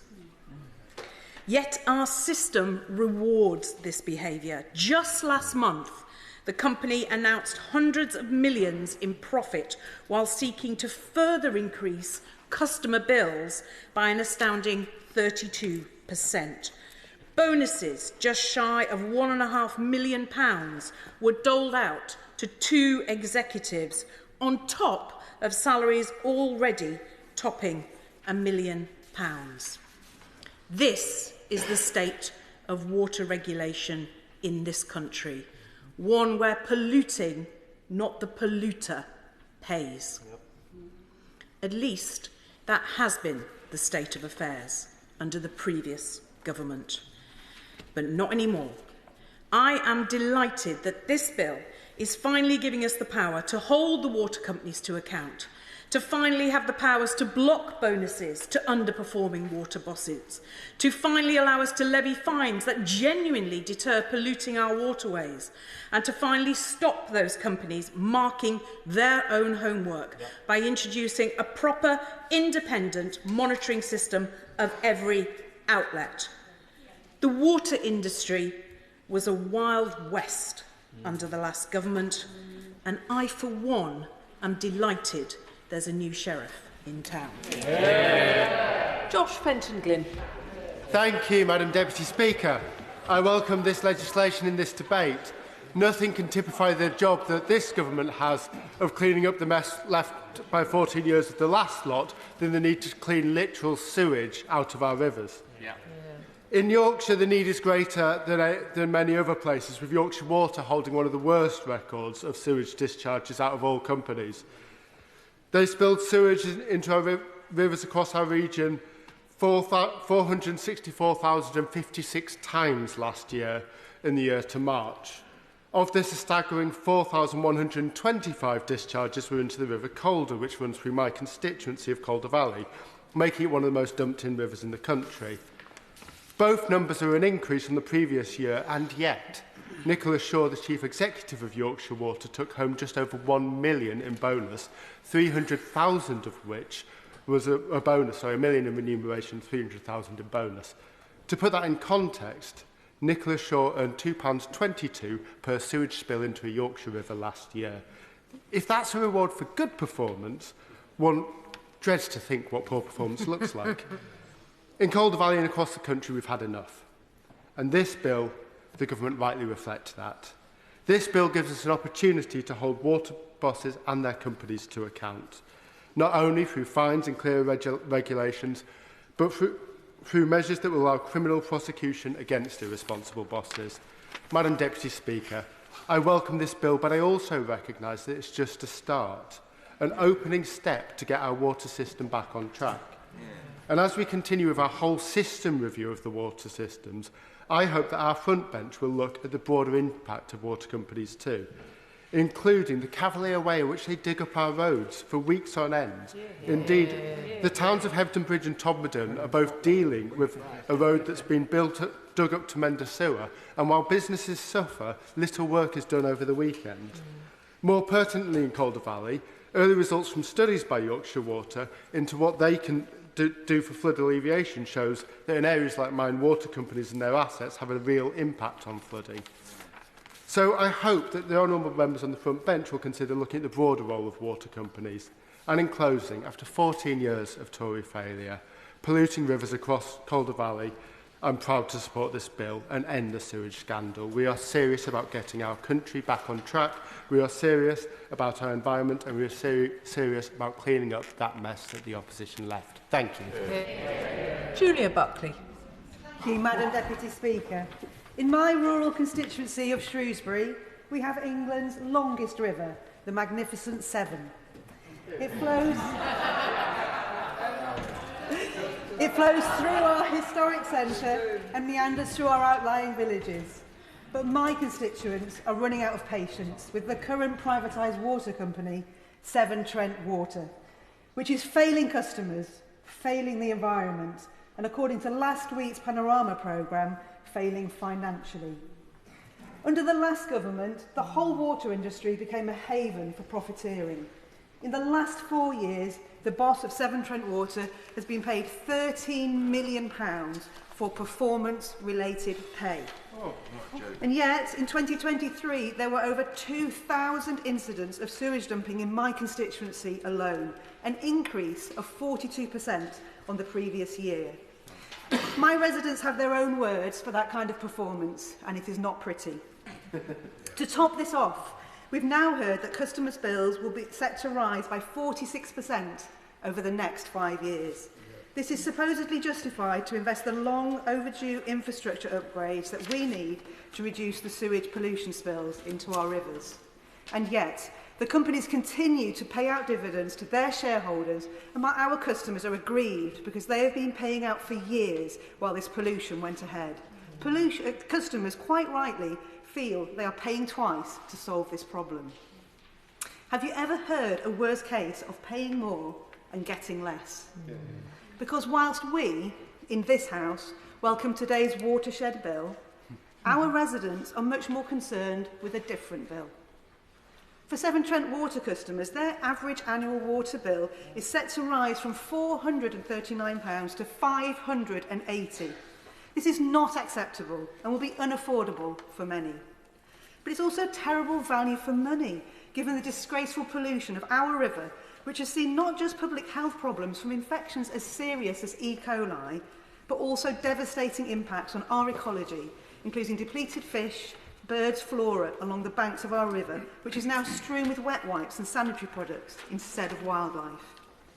In Shrewsbury, we have a very large and active campaign group called Up Sewage Creek. They are ably led by Claire Kirby, and many of the group are citizen scientists who give up so much of their time to test the water quality and highlight the deterioration of our most prized assets. On behalf of my frustrated residents and our otherwise beautiful river, could I please urge the Minister to not only bring forward the criminal sanctions and stronger regulation in this Special Measures Bill, but also to ensure that the Independent Water Commission into the water sector holds no bars in its examination of the privatised water industry and explores all avenues to clean up our water and shake up this system. Daniel Aldridge. Thank you, Madam Deputy Speaker. The protection of our beaches, rivers and bathing waters is incredibly important to my constituency, but you may, of course, expect me to say that as I represent a coastal constituency. But my friends, family and I are regular swimmers in Weston-super-Mare's fantastic marine lake, so my interest is personal as well as professional. Marine Lake is a 200-metre infinity lake, said to be the largest of its kind in the world. It's a phenomenal asset to our community, and I'm so proud of the work of so many to restore it over recent years. Having Marine Lake in Weston means that despite us having the second highest tidal range in the world, and finding the sea in Weston can sometimes be a bit tricky, we have access to bathing water whenever we need it. So many across the country have memories of spending summers on the beach, ice cream, fish and chips, and swimming in the sea, creating memories with family and friends. It is part of the very fabric of our town. However, in recent years, the decline in water quality has damaged this fabric and compromised access and enjoyment. As the previous government left office, the number of bathing waters classified as poor across the UK was at record high, and this distressingly still includes Western, Uphill and Sandbay beaches, having a profound impact on our town. There is so much anxiety amongst local residents and businesses about something we should have certainty about, that it is safe to swim in our bathing waters. Many have also experienced the negative impact it's had on tourism and hospitality, a vital source of employment to so many in Weston. The degradation of water quality in recent years must be reversed. Towns like mine need this government to deliver where the previous government didn't. I'm grateful to the investigations by the Environment Agency and the local bathing water steering group to investigate the causes of the poor water quality, but there's still no smoking gun. I've been reassured that over the next 12 months those investigations will be ramped up to investigate sewage from Avonmouth as the possible cause, but time is critical and the need for answers and swift action cannot be overstated for my constituency. I've written to the Minister to outline the urgency and request the boldest action for Weston-super-Mare. I do want to pay a tribute to the amazing work of volunteers in Weston.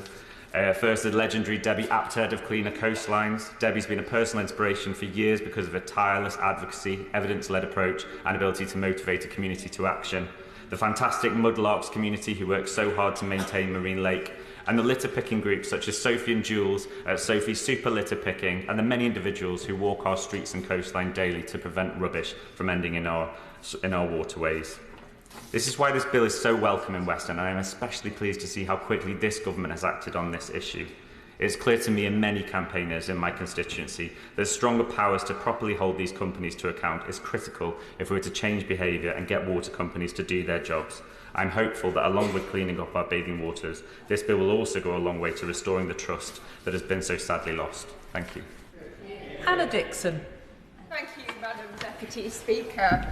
Anyone who's visited the Shipley constituency will know that the River Aire and the River Wharfe flow through the beautiful Dales countryside of my Yorkshire constituency, and indeed my neighbour, the Honourable Member for Keighley and Ilkley. I grew up paddling in the Wharfe, and as an adult I enjoy a regular dip. So it was therefore a bit of a shock to learn that raw sewage was being regularly dumped in our rivers, some 1,753 times in 2023. I don't think that's quite top of the poops, but it's not far off. I would like to pay tribute to the local activists who've done so much to expose this scandal and to campaign to protect our environment.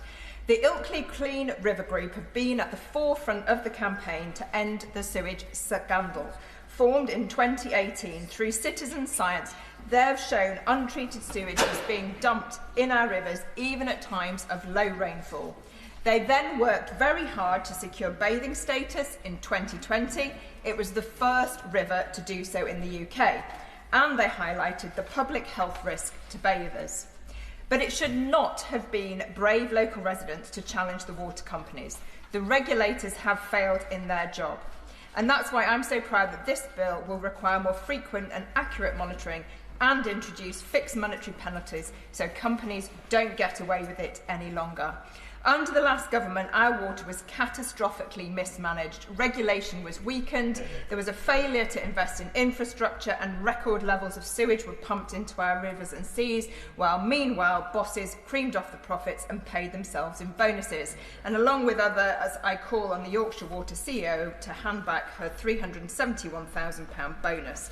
It's clear change is needed, and change is coming with the Water Special Measures Bill. It's long overdue that water companies are held to account and that we put in place the mechanisms to restrict executive bonuses. Many of my constituents, though, feel dismayed that it falls on them to pay the price, quite literally, for water companies' failures. Customer bills are due to rise 18% next year in the Shipley constituency. Despite having no debt when privatised in 1990, Yorkshire Water has since accrued, Madam Deputy Speaker, £6.5 billion of debt. So customer bills today, 19% is just spent on servicing that debt. So the underinvestment has left my constituency with creaking infrastructure, high bills and polluted rivers. I'm pleased to see the government has set up an independent commission on water to undertake a fundamental reform. It's vital that includes an in-depth analysis of the finances and governance structure. Our once beautiful rivers such as the Wharfe and Aire are now awash with sewage, and our water infrastructure is leaking. I welcome this bill and the measures it sets out to deal with the crisis in our water industry. Thank you. Down. Thank you very much, Madam Deputy Speaker.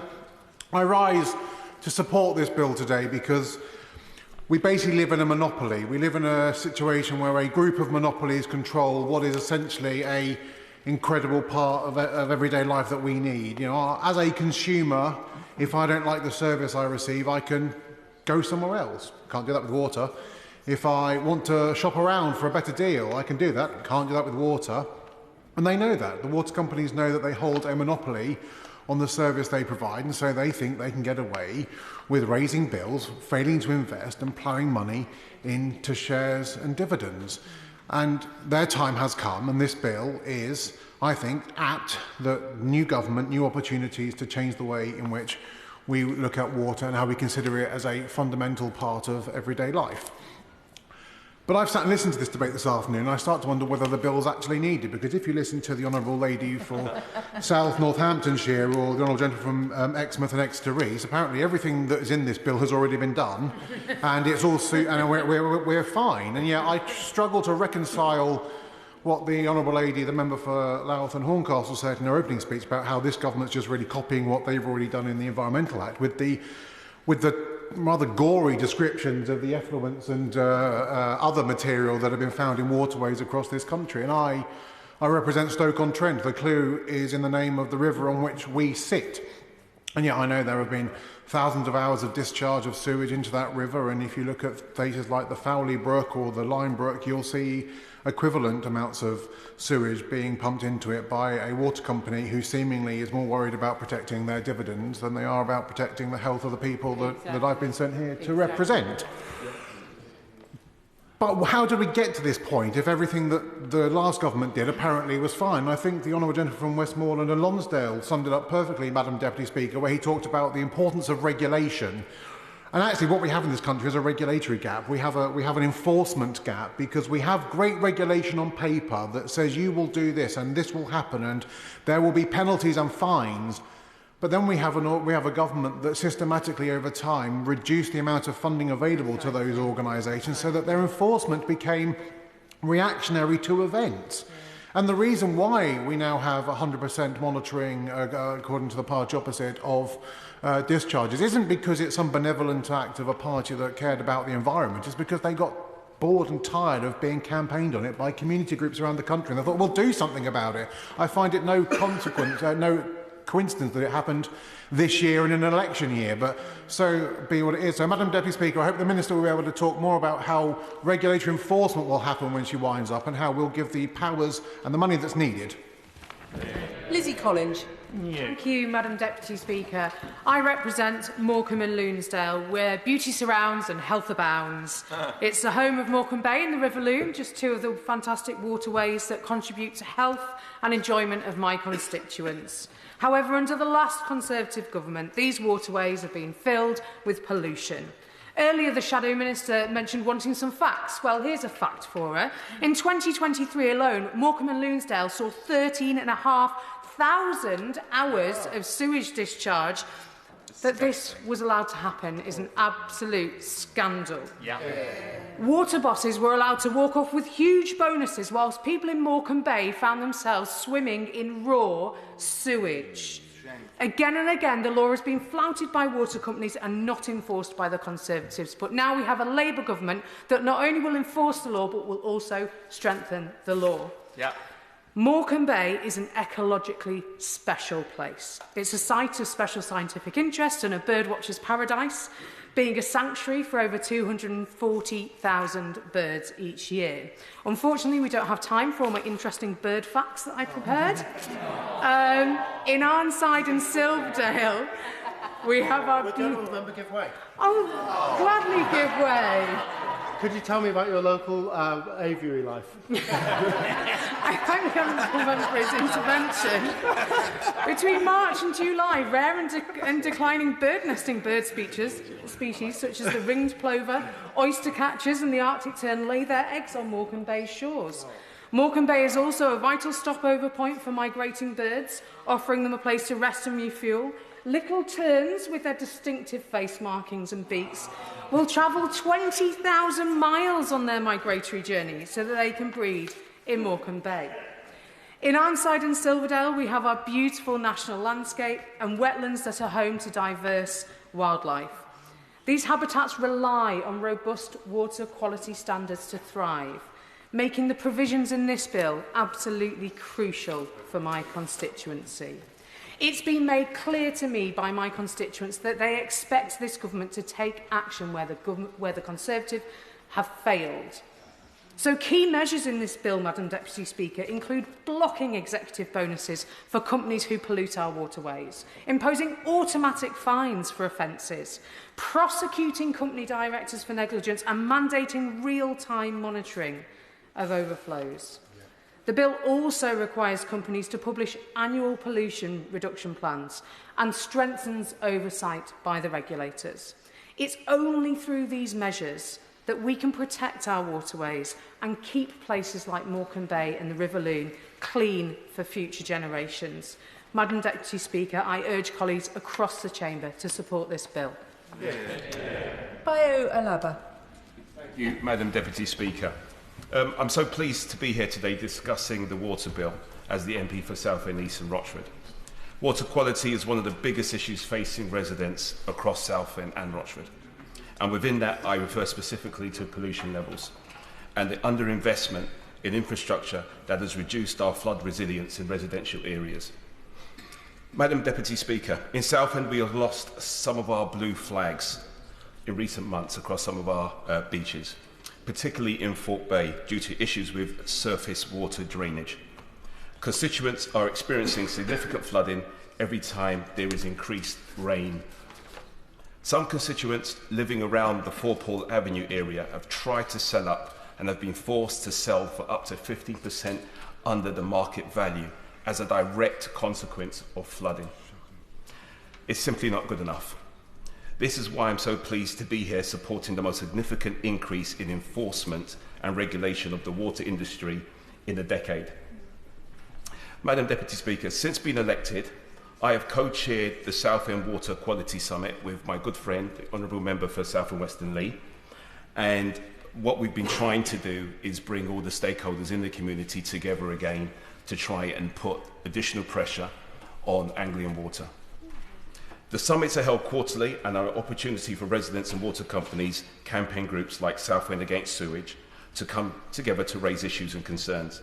This model empowers communities, and I'm proud that our city has been a pioneer in holding water companies to account. After all, as a coastal community, the issue of water quality is completely intertwined with daily life. We have beautiful coastlines, a natural asset which needs to be protected, and quite frankly, Madam Deputy Speaker, it is one of our superpowers as a coastal community. But frustratingly, our water quality does not always meet the standards the residents, visitors and tourists deserve. However, Madam Deputy Speaker, with the water bill, we can eagerly look forward to clean rivers, lakes, seas and estuaries. This bill will not only drive up performance by blocking bonuses for executives and impose automatic and severe fines for those who pollute our waterways, it will also introduce criminal charges against persistent lawbreakers. In 2022, £9.7 million was paid out in executive bonuses. That simply isn't good enough. So, in closing, for too long, water quality and food resilience has been overlooked.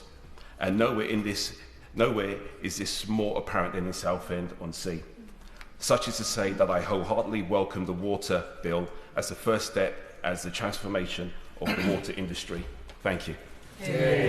Holly Billington. Thank you, Madam Deputy Speaker. On New Year's Day, I will, like many in Thanet, be taking part in a bracing dash into the sea to raise money for worthwhile causes. But we should not be taking our health in our hands when we do this, Madam Deputy Speaker. Swimming should be good for you, not a risky adventure because of pollution. Now, good governance might seem a long way away from the delights of sea swimming, and yet we can't have one safely without the other. Water plays such a huge role in the history and culture of East Thanet, not least because of our fantastic beaches. Margate can claim to be the first English seaside resort. I know there will be others, but we're the first. People have come to all three of our towns in East Thanet for 250 years to enjoy the stunning scenery, breathe the fabulous fresh air and swim in the sea. But as a very wise business owner in my constituency told me, people don't come here to paddle in poo. And this is why I and my constituents welcome this bill as a great starting point to cleaning up the mess the party opposite has left. Not a figurative mess, but a literal mess in our waterways. We have had years of the privatised water industry underinvesting and over-polluting, while paying themselves millions of pounds in bonuses. This is why the action that the government is taking within this bill is extremely welcome and long needed. Residents in Broadstairs have had to cope with their water being off during a red warning for extreme heat, and in the middle of winter, in the run-up to Christmas, managing on bottled water because of infrastructure failures. Bills up. Quality of service down, the environment in ruin and big bonuses fuelled by gorging on debt. The water companies argue they may need to pay more in salary bonuses to get the best people in. Well, if this is the best they can get, I'll be asking for my money back. We need fundamental change to the way our water system is run, and critically, we need more accountability to bring it about. Now, I know that the Secretary of State doesn't want to be spending his time running the water companies. I don't want him spending his time doing that either. That's not what I'm suggesting. Rather, I would recommend that this is a local accountability rather than national level. The new Independent Water Commission could look into how we fine water companies that break the rules by exploring the possibility of taking company stock from them instead of money. We could put any stock in a trust held on behalf of local bill payers who can then benefit. It may be some time before we are able to be confident about enjoying our waters again, some time before the restoration of our rivers and seas to full health. But I believe this bill will start the process of cleaning up our water industry. It is absolutely crucial that we get the future governance right so that our constituents can feel confident that paddling in poo is a thing of the past. John Whitby. Thank you, Madam Deputy Speaker. Last year, Derbyshire Dales had the 32nd highest number of sewage dumps out of our 650 constituencies. Shockingly, the number of sewage dumps increased by 26% between 2022 and 2023, with sewage spills in Derbyshire Dales lasting a staggering 28,488 hours. That's equivalent to 3.3 years of continuous pollution. It's clear that the previous government failed to protect our water and in doing so endangered the environment, local industries and human health. Much of Derbyshire Dales lies within the Peak District National Park, which is renowned for its stunning scenery and landscapes. However, high levels of pollution are threatening the biodiversity present in these parks. As of today, only 39% of rivers and 15% of lakes within England's national parks remain in an ecologically healthy state. In Derbyshire Dales, this pollution is damaging some of our most scenic rivers. For example, just 6% of the surface water of the River Dove currently meets good ecological standards. Not only is the pollution a threat to biodiversity, it is also a danger to public health. People who swim, canoe or enjoy recreational activities in these waters risk becoming ill if they're exposed to contaminated water. I witnessed this problem firsthand recently when I visited the River Derwent with Paddle UK. Madam Deputy Speaker, the Water Special Measures Bill introduces long overdue reforms to address this crisis. Firstly, it bans bonuses for water company executives who fail to protect the environment and consumers. It's a disgrace that since 2020 these executives have received 41 million in bonuses, benefits and incentives while water bills soar and pollution levels remain unacceptably high. Secondly, the bill strengthens the powers of the Environment Agency to hold law-breaking water executives accountable. It's shocking that to date only 5 individuals have ever been prosecuted by the EA. I welcome the fact that the bill is lowering the burden of proof required for the Environment Agency to impose fixed penalty notices from beyond reasonable doubt to the balance of probability. This will also help and ensure that those who pollute our waters pay the price for doing so. Thirdly, the bill introduces automatic and severe fines for water companies that commit offences such as polluting or failing to meet reporting requirements. The message the government is sending is clear: if you pollute, expect to pay. Alongside this bill, I welcome the fact that the government has established an independent commission into the water sector. I look forward to seeing what further recommendations the commission brings to help ensure our waters become clean, safe and healthy. Madam Deputy Speaker, the people of Derbyshire Dales deserve better. They deserve rivers, lakes and waterways free from pollution. This bill represents a critical step towards addressing these matters and I urge all members to support it. Thank you. Yeah. Dr Neil Hudson. Thank you, Madam Deputy Speaker. It's a pleasure to wind up for His Majesty's loyal opposition in what has been a comprehensive debate tonight, and I want to give my thanks to all members who've made so many interesting points across the House about many different aspects of policy. The members for Reading Central and Hastings and Rye talked about water supply issues and when companies fail to deliver in their duties. The member for Scarborough and Whitby talked about the fantastic WAVE project helping young people with their mental health in her constituency. The member for Shrewsbury raved about the Magnificent Seven, and the member for Morecambe and Lonsdale waxed lyrical about her local bird life. My honourable friend, the member for Beaconsfield, talked about the importance of monitoring and a holistic approach to water management, as was echoed by my honourable friend, the member for Bognor Regis and Littlehampton. My honourable friend, the member for Mid-Bedfordshire, talked about the importance of fit-for-purpose water infrastructure for new developments. My honourable friend, the member for South Northamptonshire, eloquently articulated the issues with the Victorian sewage network that we have and the importance of the Water Restoration Fund. And my honourable friends, the members for Exmouth and Exeter East and Windsor, are proud advocates for standing up for the water quality for their constituents.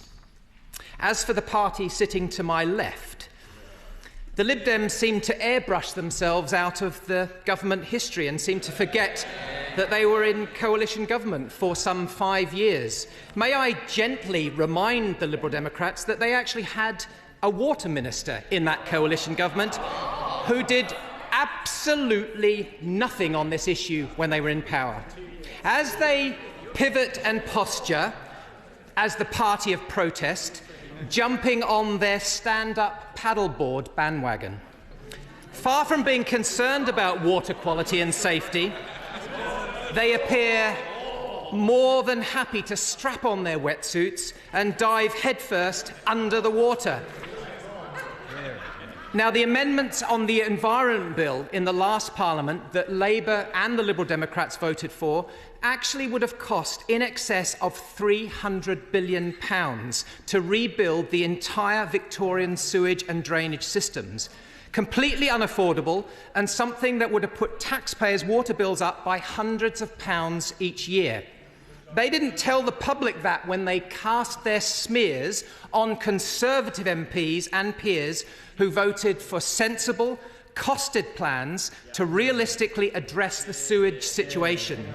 Madam Deputy Speaker, never let the truth get in the way of stand-up paddleboard bandwagons. Now, water quality and how sewage is dealt with is of vital importance to all of our constituents right across the House. And we on this side, the Conservatives, are proud that we were the party that began the process of addressing this while in government.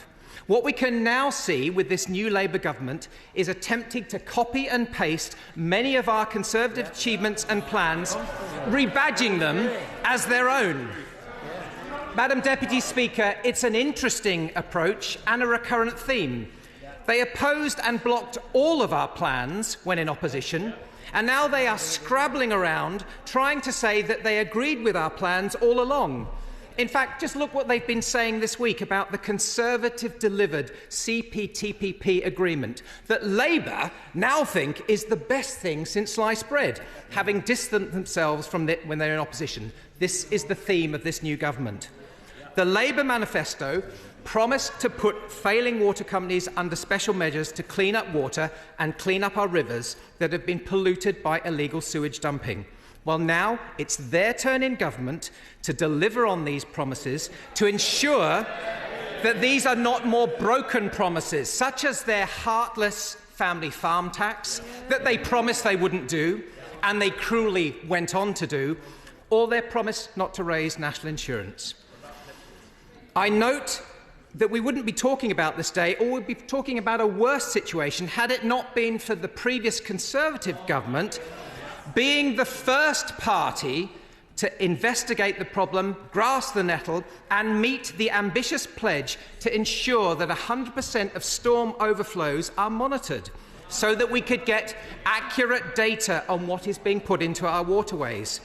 Without this, we would need to do far more groundwork to start determining what we need to do. We must remember, Madam Deputy Speaker, that the last time Labour were in charge of DEFRA in England, when they left office in 2010, only 7% of storm overflows were being monitored, compared to the 100% when the Conservatives left office. It was left to us to sort and improve monitoring so that we can have an accurate view of what is happening. Madam Deputy Speaker, an evidence base for policy making rather than poking around in the dark under Labour. I really hope that Labour does not break these promises to improve water quality in England, because the story in Labour-run Wales is suboptimal, to say the least. In 2022, the average number of spills from storm overflows was 2/3 higher in Labour-run Wales than in England. Not exactly the best blueprint for government that Labour at Westminster said that they would emulate. 92% of English bathing waters meet water quality standards. This still needs to be higher, so we look forward to the new government detailing what will be their plans to achieve better results. We've heard from many members today about Thames Water, and this is a notable, critical issue at this moment. And Labour so far have failed to come up with a clear plan on how they're going to address this that will be protecting both the bill payer and the broader taxpayer. Now, Labour are promising to review the water system, yet more reviews and more reboots from this government, when what they should be doing is actually rolling their sleeves up and continuing the progress that the Conservatives started. Our landmark Environment Act, delivering on our plan on cutting plastic pollution and holding water companies and polluters to account, as I've said, our work on measuring storm overflows and our ambitious plan for water, and strong action on these water companies that we've heard a lot about tonight, illegally dumping sewage into our waters.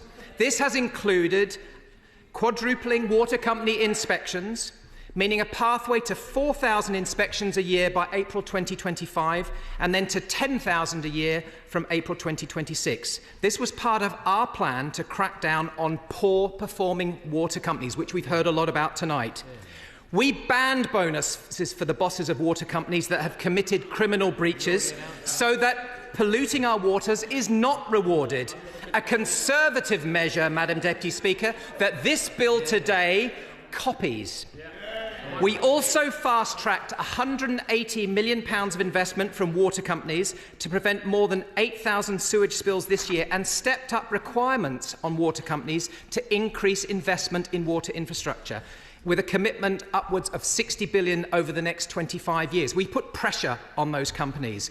We also prosecuted water companies that illegally pollute our rivers and making it clear that polluters must pay for the damage to our natural environment. We've tried to give more teeth now to the regulator Ofwat and the enforcer, the Environment Agency. Now, briefly, I want to touch on this current bill's passage in the other place. Our colleagues there in the other place tabled amendments to this bill which we are very happy to have seen go through, but we were very disappointed that one amendment did not pass, the Amendment 51 by Lord Rodda, that would have stopped customers across the country having their bills increase in the event of a water company being put into special measures. With the current state of the bill, if one company in one part of the country is placed in special measures, Madam Deputy Speaker, and there are costs incurred, consumers in the rest of the country may be still liable to pay for it, despite not using that water company that has been placed in special measures. The amendment would have provided a significant improvement to the bill, and we will be asking Labour at committee stage to think carefully about amendments to improve this legislation. And it was disappointing that when the Labour minister in the other place was asked about this amendment not passing, she failed to commit to protecting consumers from higher bills if a water company goes under. Our Conservative colleagues in the other place also worked hard to bolster important nature-based solutions, and we are glad that the government listened to them, and we will look to strengthen this along with the important role of the Water Restoration Fund. His Majesty's loyal opposition will support this bill at second reading, and we will look to improve this bill at committee stage, as our Conservative colleagues did in the other place. We will scrutinise it as it goes through the rest of the legislative process to ensure that it can be the best for all our constituents right across the House. This bill must function in a way that the British public expect it to work to continue our British waters. The strong action that began under the Conservatives to improve our waters needs to be upheld by this new Labour government. Thank you very much, Madam Deputy Speaker, and I'd like to thank all the honourable members who participated in today's debate. It has been a privilege to listen to the thoughtful and varied contributions made by colleagues across the House. And I'm sorry because there were just so many of them, and I'm unable to refer to everyone individually. But I would also like to add my thanks to the citizen scientists who have been mentioned in many constituencies, the school eco-clubs as well have had a mention, and of course all of the workers out there and the regulators, and state my recognition of the impact that sewage pollution has not just on the environment but of course on tourism and local businesses, and say how impressed I am at the number of honourable members going wild swimming, Madam Deputy Speaker. And I would like to add my mum to the list of people who love going wild swimming. Now, I must confess, Madam Deputy Speaker, that with 9 days to Christmas, my love of Christmas may shine through in these closing remarks. And I believe I could have even detected just a sprinkling of Christmas magic in the air during this debate. Because whatever explanation can there possibly be for all of the unity we've heard across the chamber? Because nobody is telling us they want the status quo. Everybody thinks the situation has got worse. And through the many conversations I've had as Minister, I know that these opinions are shared by investors, environmental groups, the general public, and even the water companies themselves. Now, I know, like all honourable members here, all I want for Christmas are cleaner rivers, lakes and seas. And in fact, as I think back to last Christmas, I believe the public had almost given up hope. Our rivers, lakes and seas were polluted, bonuses were being awarded to polluting water bosses, wrongdoing was often going unpunished, and overseeing this failure, a tired government who had run out of ideas. But then, Madam Deputy Speaker, something great happened. The wonderful people of our country elected a Labour government. And that Labour government immediately got to work drafting this Water Special Measures Bill, followed by a Water Commission to fundamentally transform our water sector for decades to come. This is going to prove, Madam Deputy Speaker, that we didn't need a Christmas miracle to clean up our rivers, lakes and seas. We just needed a Labour government. And the Water Special Measures Bill will drive meaningful improvements in the performance and culture of the water industry as part of a wider effort to ensure water companies deliver for both customers and the environment. And now, Madam Deputy Speaker, during the debate, I've been making a list, checking it twice, and I'd like to respond to some of the main points made in the debate. So, on the scope of the bill, reform and wider issues, honourable members across the House have spoken about the need for more radical reform and raised concerns about wider quality issues. Madam Deputy Speaker, this bill is intentionally narrow. We are focused on improving the performance and culture of the water industry as an urgent priority, ahead of the forthcoming £88 billion of investment in PR24. Many members across the House have spoken about the need to hold companies to account, and the measures in this bill do just that. However, we do know that this bill alone will not be enough to fix our water system. We know we need to go further. That is why we've launched the Independent Commission, which will look at the roles and responsibilities of the regulator among many other fundamental aspects of the water sector. And all members are invited to participate in the call for evidence in the new year. And many members have also spoken about our precious chalk streams. The government is committed to the protection and restoration of our cherished chalk streams, and the best way to achieve this is by fixing the framework for managing our water system, as we are doing through the Commission. And some members also raised concerns about the timing of the Commission. I would like to reassure the House that the Commission will publish a report in Q2 of 2025 with recommendations for actionable solutions to the sector's problem, and these will inform further legislation to transform our water industry. A few members mentioned about nationalisation not being in the scope. Now, basically, to give you a short answer to a long question, complex, time-consuming, this would halt the investment needed. We would lose the £88 billion of private investment, and it would do nothing to stop sewage pollution. Many members have also spoken about the need for our regulators to be properly equipped to make use of their new powers in the bill. As the honourable member from Westmorland and Lonsdale mentioned, the Environment Agency are already recruiting up to 500 additional staff for inspections, enforcement and stronger regulation of the water industry, increasing compliance checks and quadrupling the number of water company inspections by March this year.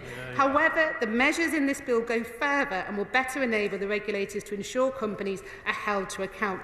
And the new cost recovery power in the bill will enable the Environment Agency to fully recover the costs of their water company enforcement activities.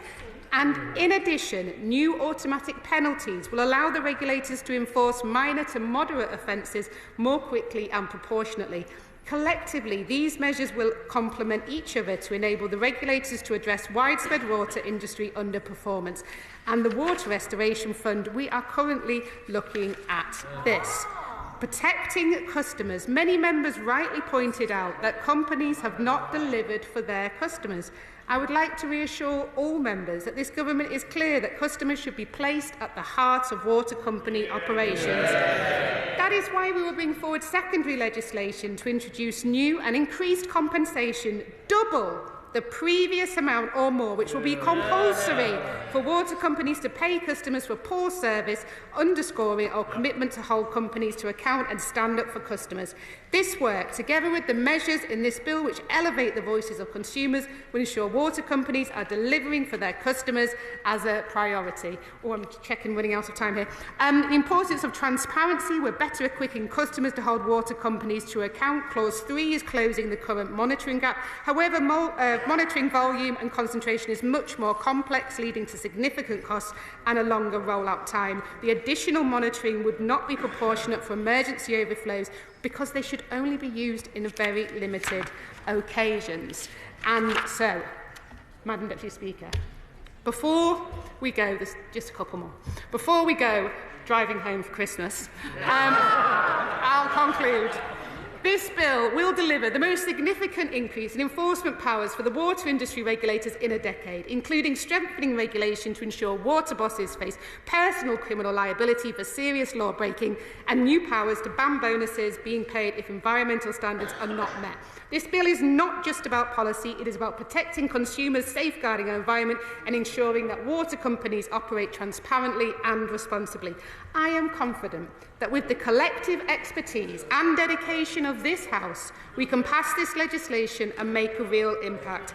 That's what we promised in our manifesto, and we know how important it is to keep our promises, especially at Christmas. And so, in the spirit of Christmas and the season of goodwill to all, I thank everyone again for their contributions, and I welcome the opportunity to work collaboratively with all honourable friends and members across the House to ensure that we get the changes needed to give the gift of clean water to future generations. And finally, on behalf of the Deaf for Bill team, we wish you a Merry Christmas and a Happy New Year. And I commend this bill to the House. The question is that this bill be now read a second time. As many as are of that opinion say aye. Aye. Of the contrary, no. I think the ayes have it. The ayes have it. Programme motion to be moved formally. I beg to move. The question is as on the order paper. As many as are of that opinion say aye. Aye. Of the contrary, no. I think the ayes have it. The ayes have it. Ways and Means motion to be moved formally. I beg to move. The question is as on the order paper. As many as are of that opinion say aye. Aye. Of the contrary, no. I think the ayes have it. The ayes have it.